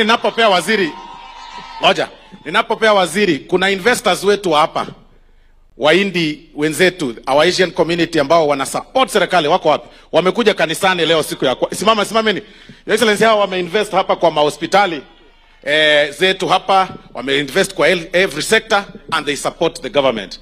Ya mwisho, Mheshimiwa Sakaja, governor wetu wa Nairobi, alikuwa kuje hapa, hakuweza kufika, na ametuma congratulatory message na ametuma message yake kwa Apostle Moruabe, na ameniambia nimwakilishe nisema amewasalimu. Asante sana, Mungu awabariki. Asante Chief Whip, Your Excellency the President of the Republic of Kenya, and all the leaders here, the leadership of the church that we've come to celebrate 11 years today, ladies and gentlemen. Let me take this very, very first opportunity to thank the President of the Republic of Kenya for finding time to come and celebrate with us today on this occasion of the 11 years of this chapel. Secondly, let me take this opportunity to thank the church and Pastor Moruabe for being steady in ensuring that this church continues to grow and continues to support our people in Kisii and to bring all our souls to God. Congratulations once again.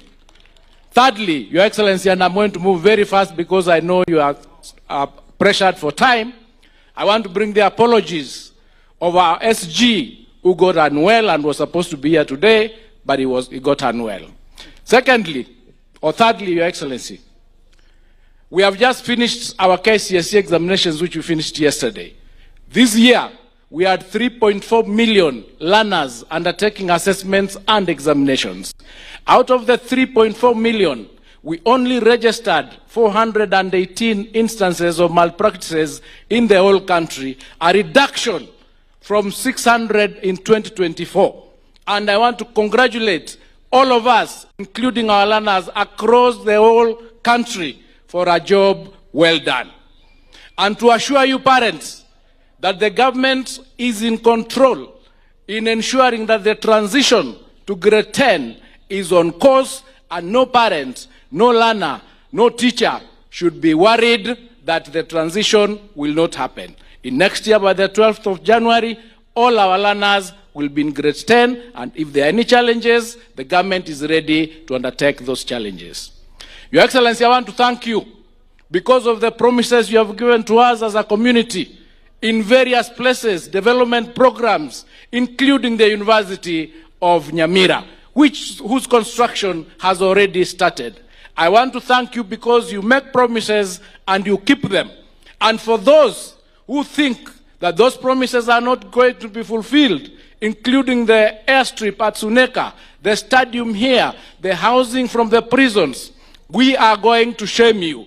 We are going to shame you because it is going to happen, and a construction is not something that will keep in the pocket. You will see it. And the university that we are undertaking next year in September will admit the first cohort of the students. So I want to take the general view and just thank you for everything that you are doing. The support you are giving us in the education sector, the teachers that we are employing, the curriculum that we have done to ensure that our students have enrolled and have transitioned to the competency-based education. Thank you from the bottom of our hearts, and the people in the Ministry of Education appreciate you for the guidance and the support you've given us, including helping us resolve all the strikes that were there from Nat, Kupet, and Uwasu. Kwa hayo machache, I do not want to take too much time. I want to now welcome you to speak to the people. Please, guys, stand up as we welcome our president to speak to us. Your Excellency, welcome.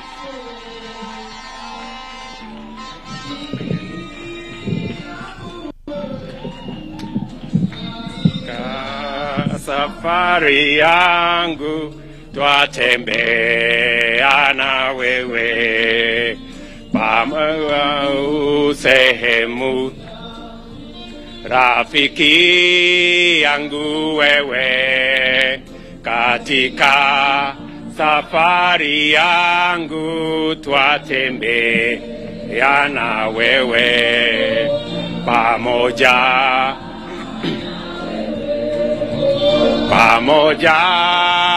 na wewe, katika safari yangu twatembea na wewe.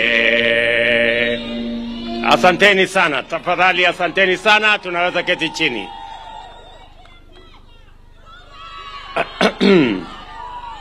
Rafiki yangu Apostle Peter Morwabe, ndugu viongozi wote, deputy governor wetu, wabunge, ndugu wa Kristo wa kanisa letu la Gospel Embassy Chapel, hamjambo? Hamjambo tena? Abantu baminto mwanyagetinge mbuyamore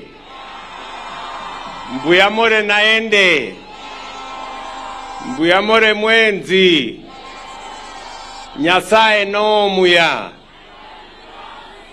chinga kichionzi.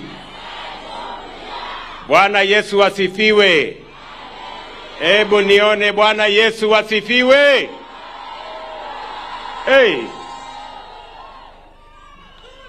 Kwanza ndugu rafiki yangu Peter, mimi nimefurahi sana kufika hapa Kisii. Namshukuru Mungu kwa sababu ya nafasi hii ya kuungana na hawa ndugu zetu wa Gospel Embassy Chapel. Ni mara yangu ya kwanza kufika katika kanisa lenu, lakini Mungu amenibarikia nikawa na rafiki huyu Peter Morwabe.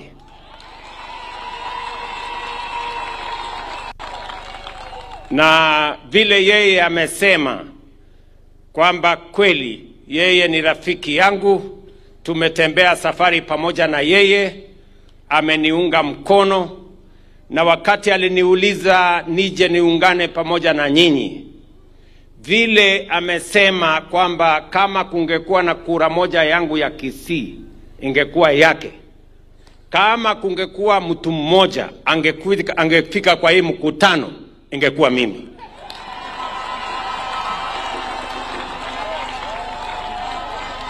Na mimi nataka nikushukuru sana my friend. You exemplify what faith is. Yani nimekuwa rafiki ya huyu muungwana miaka nyingi, lakini sijapata bahati ya kuja kanisani kwake. Na hajapoteza imani. Alijua huyo bwana ni rafiki yangu na atafika. Na leo Mungu amefanya imewezekana nimefika. Si ndio jameni? Kwa hivyo mimi namshukuru Mungu sana. Wana Embassy Chapel, mimi nimefurahi sana kuungana pamoja na nyinyi. Na mimi nikimuona Peter, huyu apostle wetu, naona muujiza wa Mungu.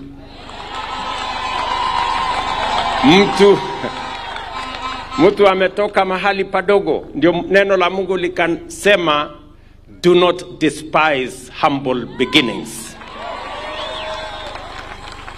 Huyu muungwana ametoka mahali padogo, lakini leo Mungu amemjalia, amembarikia, rais wa Kenya ako katikati ya umati huu kwa sababu yake.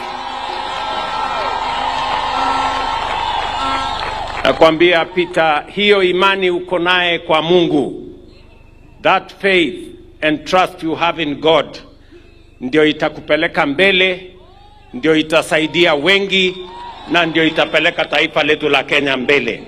Endelea kutuombea, endelea kuombea taifa letu la Kenya, endelea kuombea mambo mazuri Kenya iweze kuwa nchi ambayo imebarikiwa na nchi ambayo inapiga hatua ya kwenda mbele.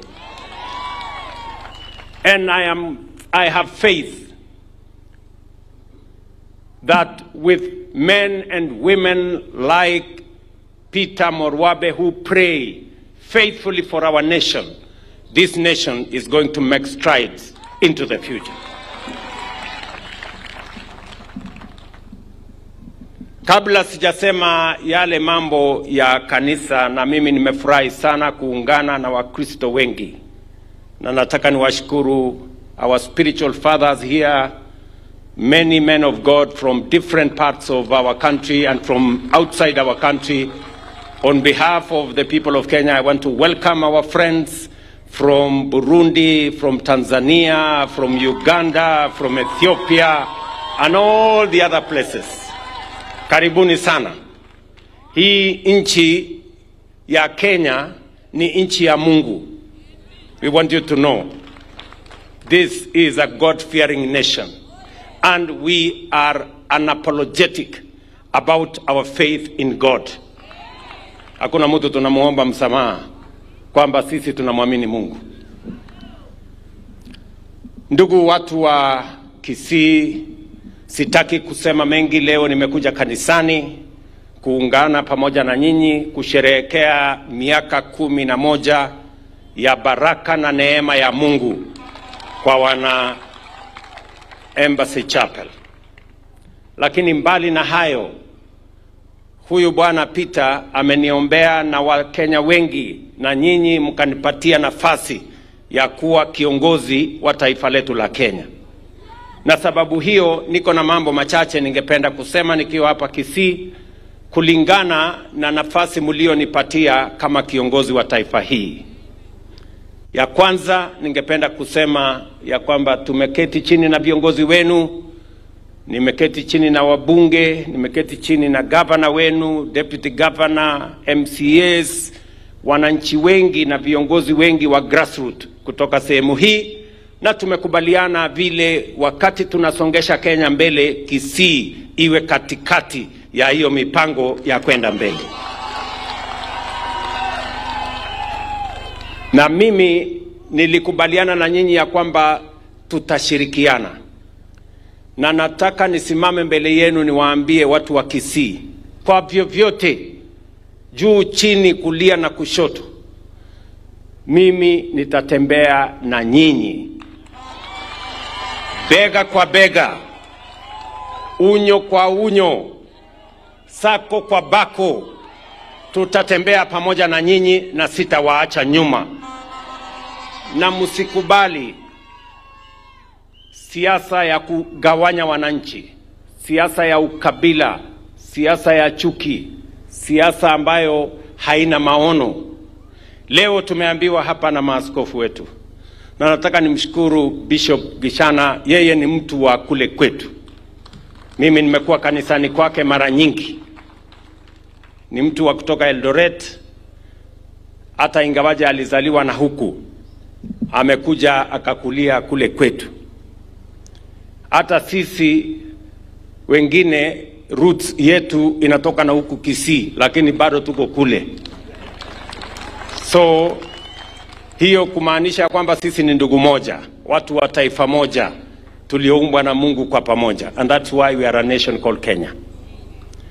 Ningependa kusema ya kwamba askofu ametueleza kuhusu imani yetu kwa Mungu. Na ningependa kuwauliza ndugu zangu wa Kenya, we have a truly blessed nation. We have a great country called Kenya. Na ni responsibility yetu kukuza nchi hii. Na mimi nimeamua kabisa ya kwamba Kenya haitabaki tena nyuma. Kwa vyovyote, we must pull this country from being a third world country and move it to a first world country. Na niko na imani itafanyika in our lifetime. We are going to achieve it. Kwanza, nimeketi chini na hawa wabunge wenu. Hapa Kisii, bado kuna sehemu nyingi, bado kuna giza kwa sababu stima haijafika na kule. Na ndio tumesema kama serikali, bilioni 2 pesa ya serikali between now and June next year, tunatoa pesa hizo na tunataka kuunganisha watu wa Kisii 30,000 wapya katika huduma ya stima. Ndio tuhakikisha kwamba kuna mwangaza wa kutosha, tuondoe giza. Ndio tuhakikisha kwamba Kisii hii iko katikati ya ile mipango ya kwenda mbele. Nimeketi chini na gavana wenu na hawa wabunge, tukasema hii Kisii town haipaswi kuwa na barabara ambazo ni za matope. Bado tuko na barabara chache hapa Kisii mjini, na tumekubaliana. Nimetuma officers wetu wa wizara ya barabara, tumefanya reconnaissance na tumekubaliana barabara zipi zitatengenezwa, na budget tumeweka tayari ya kwanza milioni 500 ya kuanza kukarabati hizo barabara za hapa town. Tumekubaliana vile vile ya kwamba hatuwezi kuendelea na soko ile ya tambarare kule. Wamama wanahangaika na jua, mvua, vumbi, matope, hakuna mataa. Hapa kwenu pale naitwa Nyambera ama inaitwa nini hapo chini? Hapo Nyambera tumewapatia milioni 350, contractor yuko pale, tunajenga soko ya kisasa.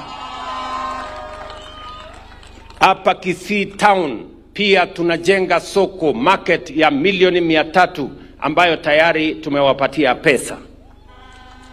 Kule Ugembo tunajenga soko ingine. In fact, in total zile soko tunajenga hapa Kisii ni soko 19 mpya. Na tumeweka pesa ya serikali shilingi bilioni 3 ya kufanya hiyo kazi. Watu wa Kisii mnanielewa? We are building the largest market infrastructure in Kenya's history. Hakuna masoko imejengwa kiasi hiyo na serikali nyingine yeyote. By God's grace, we are going to do it. And already masoko tayari 11, 12 tayari zinaendelea. Zile zingine tunamalizia procurement. Ndio tuhakikishe ya kwamba wafanyabiashara wetu wale wanafanya biashara kutokana na mazao yetu ya shambani, wanafanya biashara hiyo mahali kuna stima, kuna maji, kuna usafi, kuna cold room, kuna storage, na ndio mali yetu isiwe inaharibika. Kina mama waweze kufanya faida, wale wanafanya mama mboga na wale wengine wote wafanye kazi mahali kuna heshima. Watu wa Kisii tunaelewana? Tumekubaliana vile vile ya kwamba watoto wetu wengi wanaishi kwenye vitongoji duni wakati wanasoma kwenye university zetu, kwenye Technical Training College, pale Polytechnic na zile TVETs tuko nazo hapa. And that is why we have set aside another 2.4 billion. Hawa wabunge wanajua pale Kisii University. Huyu Vice Chancellor atawaeleza, tunajenga hostels ya watoto 1,500 already. Pale Kisii National University, National Polytechnic, tunajenga hostels ya watoto 1,200. TVET tunajenga hostels. Zile KMTC tunajenga hostels. Tumeweka pesa ya kutosha ya serikali shilingi bilioni 3 ya kutengeneza hizo hostels. Kwa sababu tunataka watoto wetu wasome mahali ambapo makao yao inatoshana na yale masomo wanasoma. I can say this without fear of any contradiction. Affordable housing ambayo inaendelea hapa, na nilisema tutarelocate hii prison. Kuna jela iko hapa katikati ya town. Maabusu hawahitaji kukaa town. Maabusu tawapeleka kule mahali mbali kidogo. Si ndio?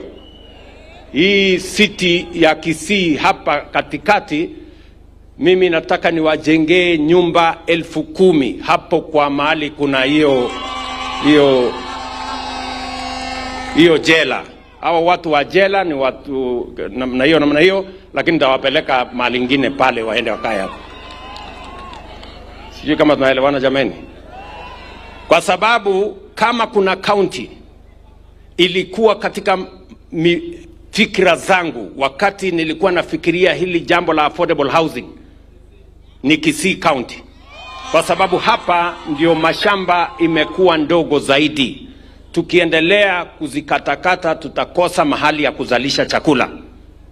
Na tukikosa mahali ya kutusaidia kuzalisha chakula, tutakuwa na njaa na tutakuwa na balaa. Ni kweli ama si kweli? Kwa hivyo kule Ugembo tuko na affordable housing. Kule kule Masaba tuko na affordable housing. Hapa tuko na affordable housing. Kule chini kwa kina Osoro tuko na affordable housing. Nia yangu katika phase 1 ni kujenga nyumba 15,000 hapa Kisii, na tumetoa pesa ya serikali 26 billion ya kujenga hizo manyumba. Nyinyi mnanielewa jameni?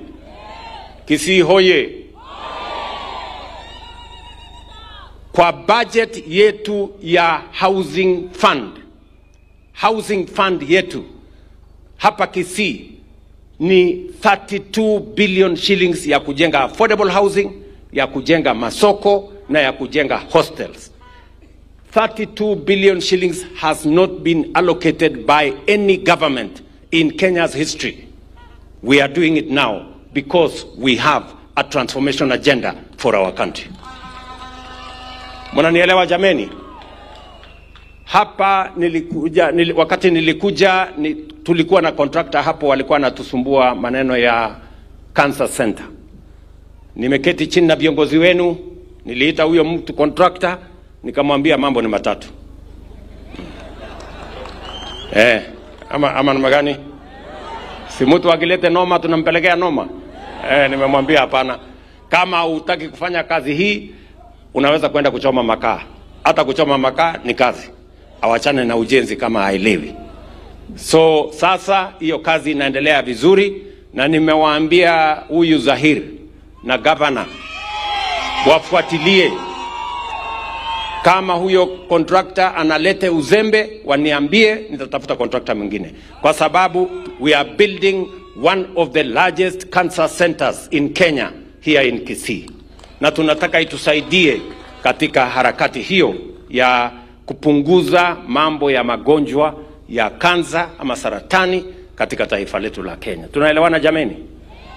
Pia niliketi chini na hawa viongozi wenu, nikasema hii stadium, huyu ndugu yangu Mheshimiwa Ongwae alijaribu.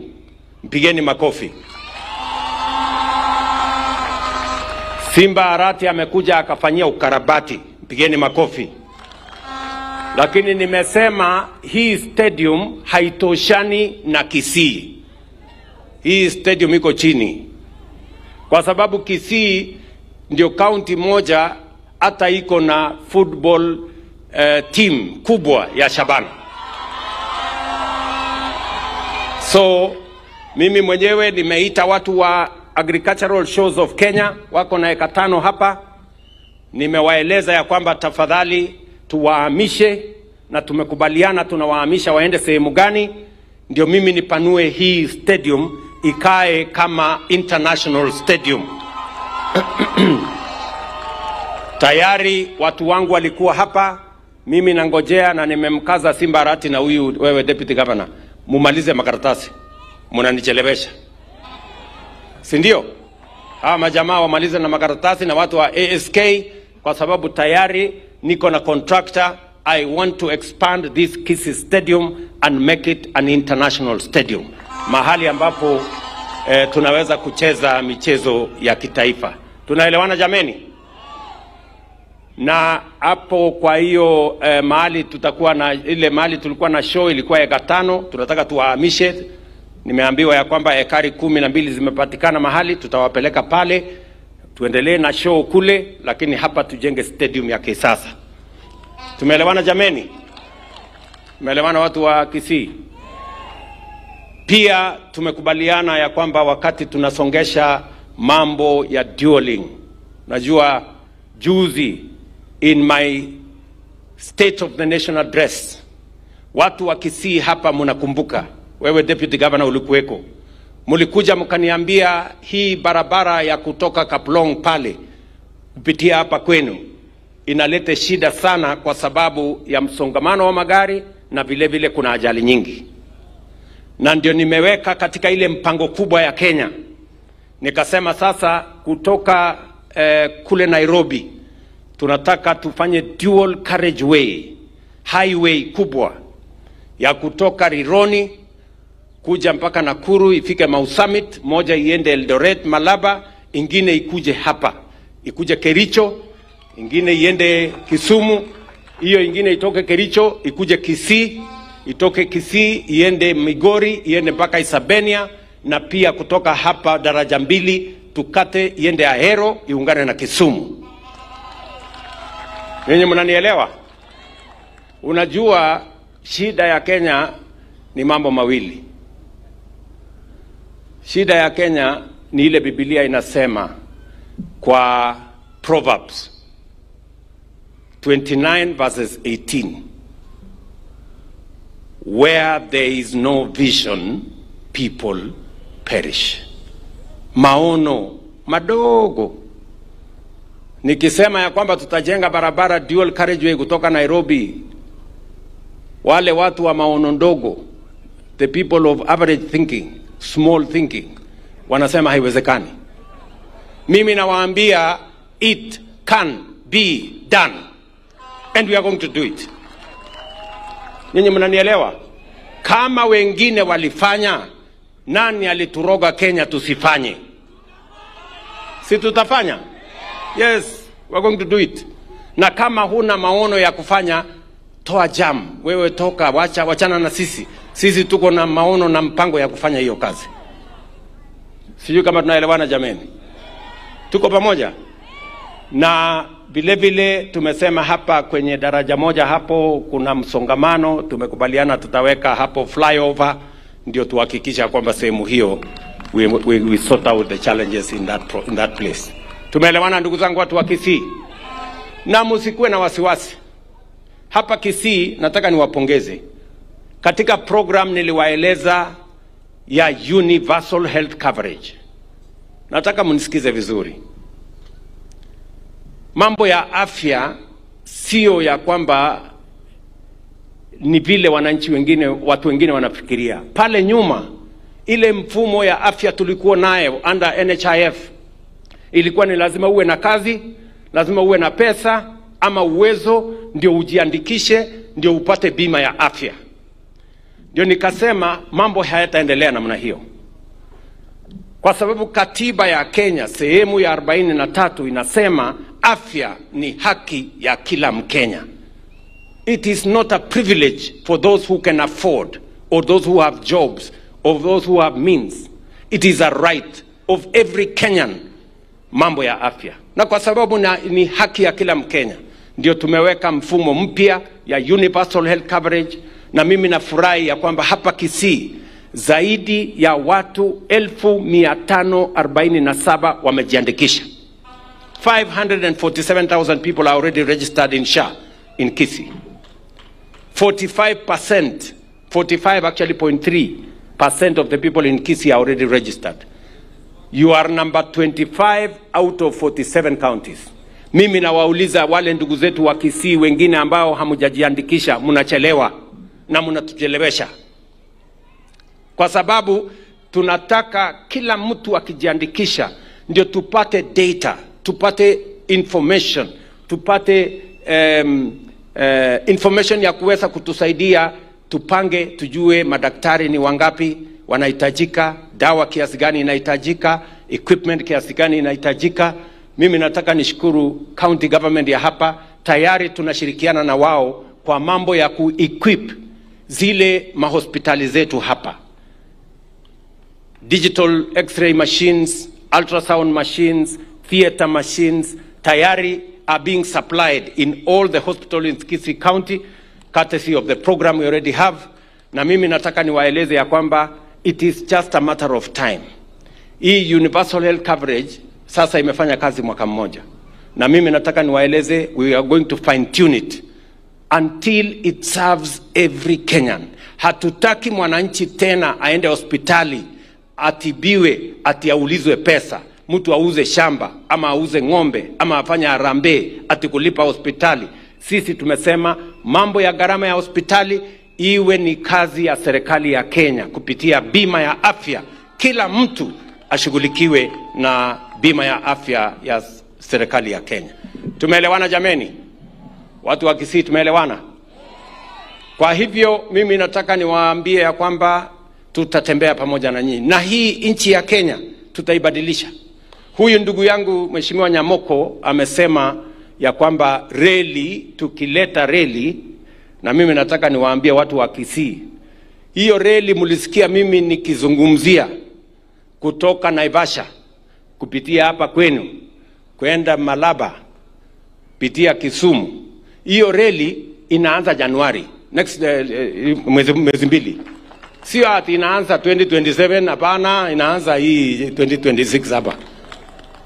Na hiyo umeomba ndugu yangu Joash ati pale Ikonge tuweke terminal kubwa ya watu kuweka mzigo na kuweka abiria. Hiyo tutaweka hapo na tutajenga iwe kubwa. Ndugu zangu, mimi nataka niwaeleze ya kwamba niko na imani ya kwamba hii nchi yetu, kwa mapenzi ya Mungu, mkiona yale tunafanya, mambo ya affordable housing inaendelea, kujenga masoko inaendelea, barabara zinaendelea, kuunganisha stima inaendelea, mambo ya hostels inaendelea. Tunaomba Mungu atusaidie ndio hiyo kazi iendelee. Tuhakikisha kwamba tunajenga zile barabara. Sasa nimesema tutajenga kilomita 20,000 mpya ya barabara. Tumesema ya kwamba tutapanga mambo ya infrastructure ya maji. Tumesema tutaweka stima zaidi. Mumesikia Mama Donya hapa anasema saa zingine jioni stima inapotea. Na sasa unajua wewe Donya, sijui ulisema namna gani? Ati stima ikipotea jioni nini inaendelea? Watu wengine wanasumbua wengine. Okay, tutahakikisha iko stima kila wakati. So, na ndio sababu hiyo tunasema hiyo stima, kwa sababu hatuna stima ya kutosha. We must be honest with ourselves. Ndio nimependekeza ya kwamba lazima tujenge umeme zaidi. We now have close to 3,300 megawatts. We now need to move another 10,000 megawatts.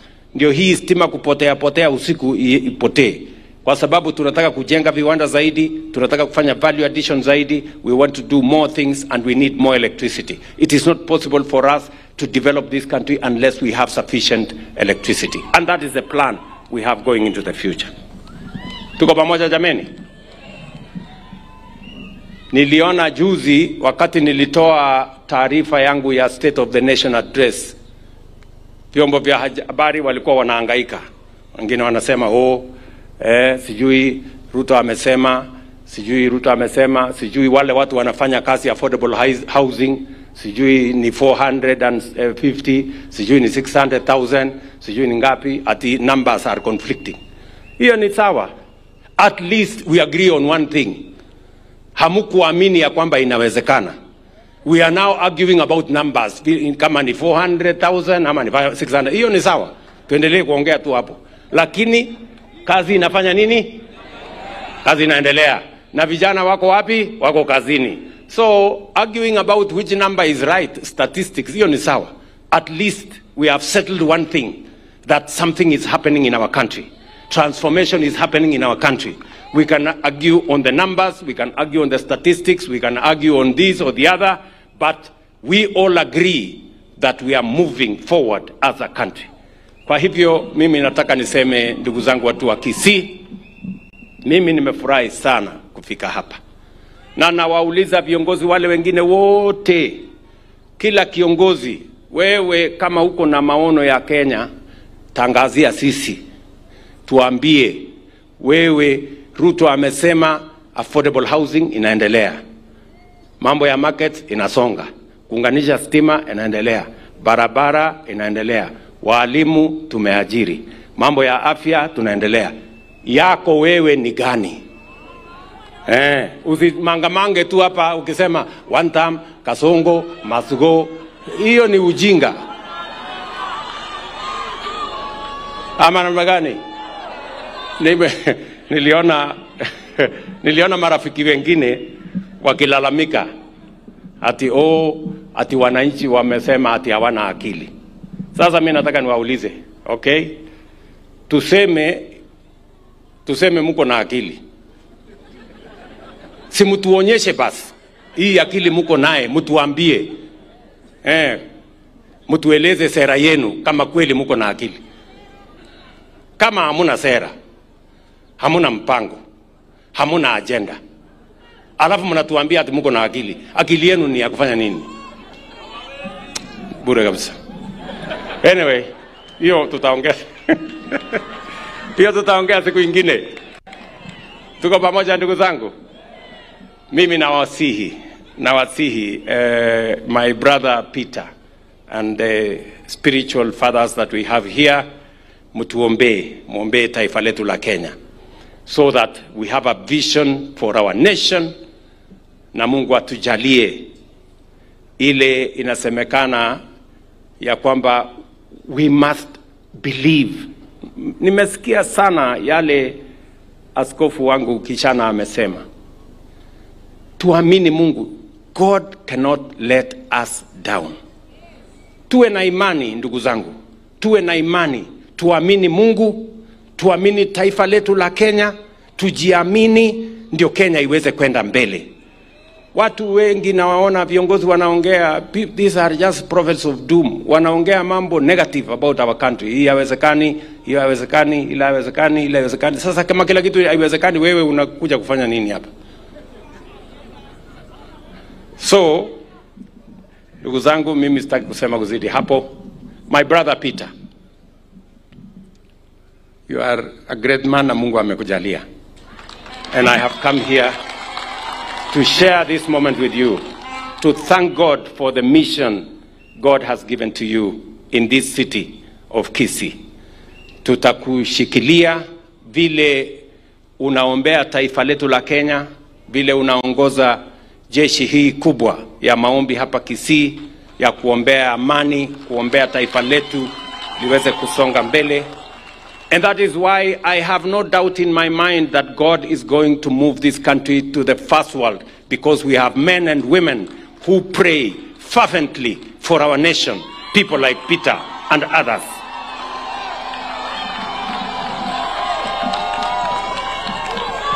Na kwa hivyo, I know you are putting up a chapel pale. Najua unaendelea na chapel. Na hiyo chapel, my brother, nitakusaidia. Yes. Nitakusaidia. Yes.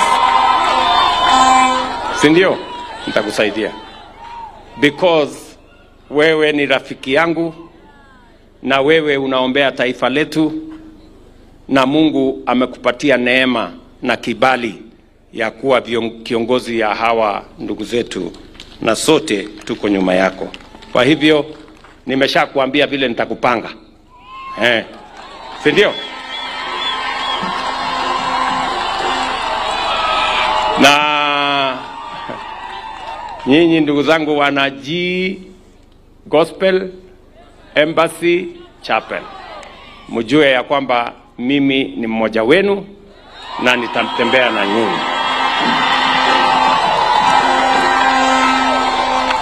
So Askofu Peter, utanitumia account ya kanisa lako ndio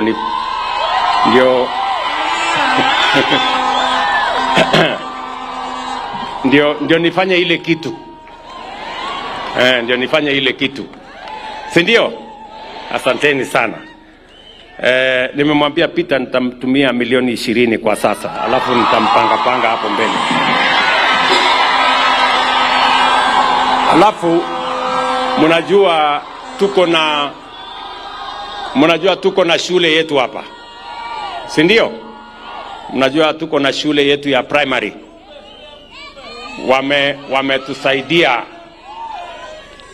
Wametusaidia na hii kiwanja.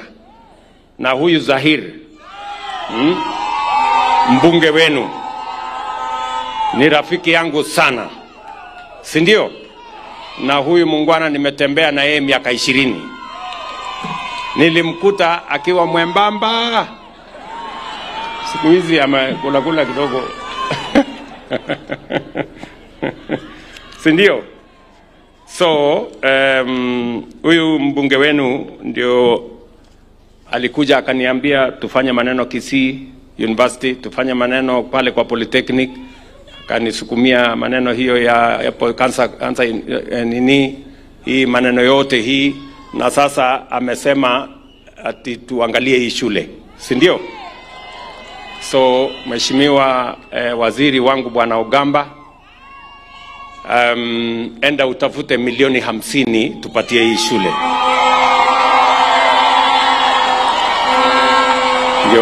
Hiyo shule, hii shule imesomesha watu wengi, si namna hiyo? Si hii shule imesomesha watu wengi?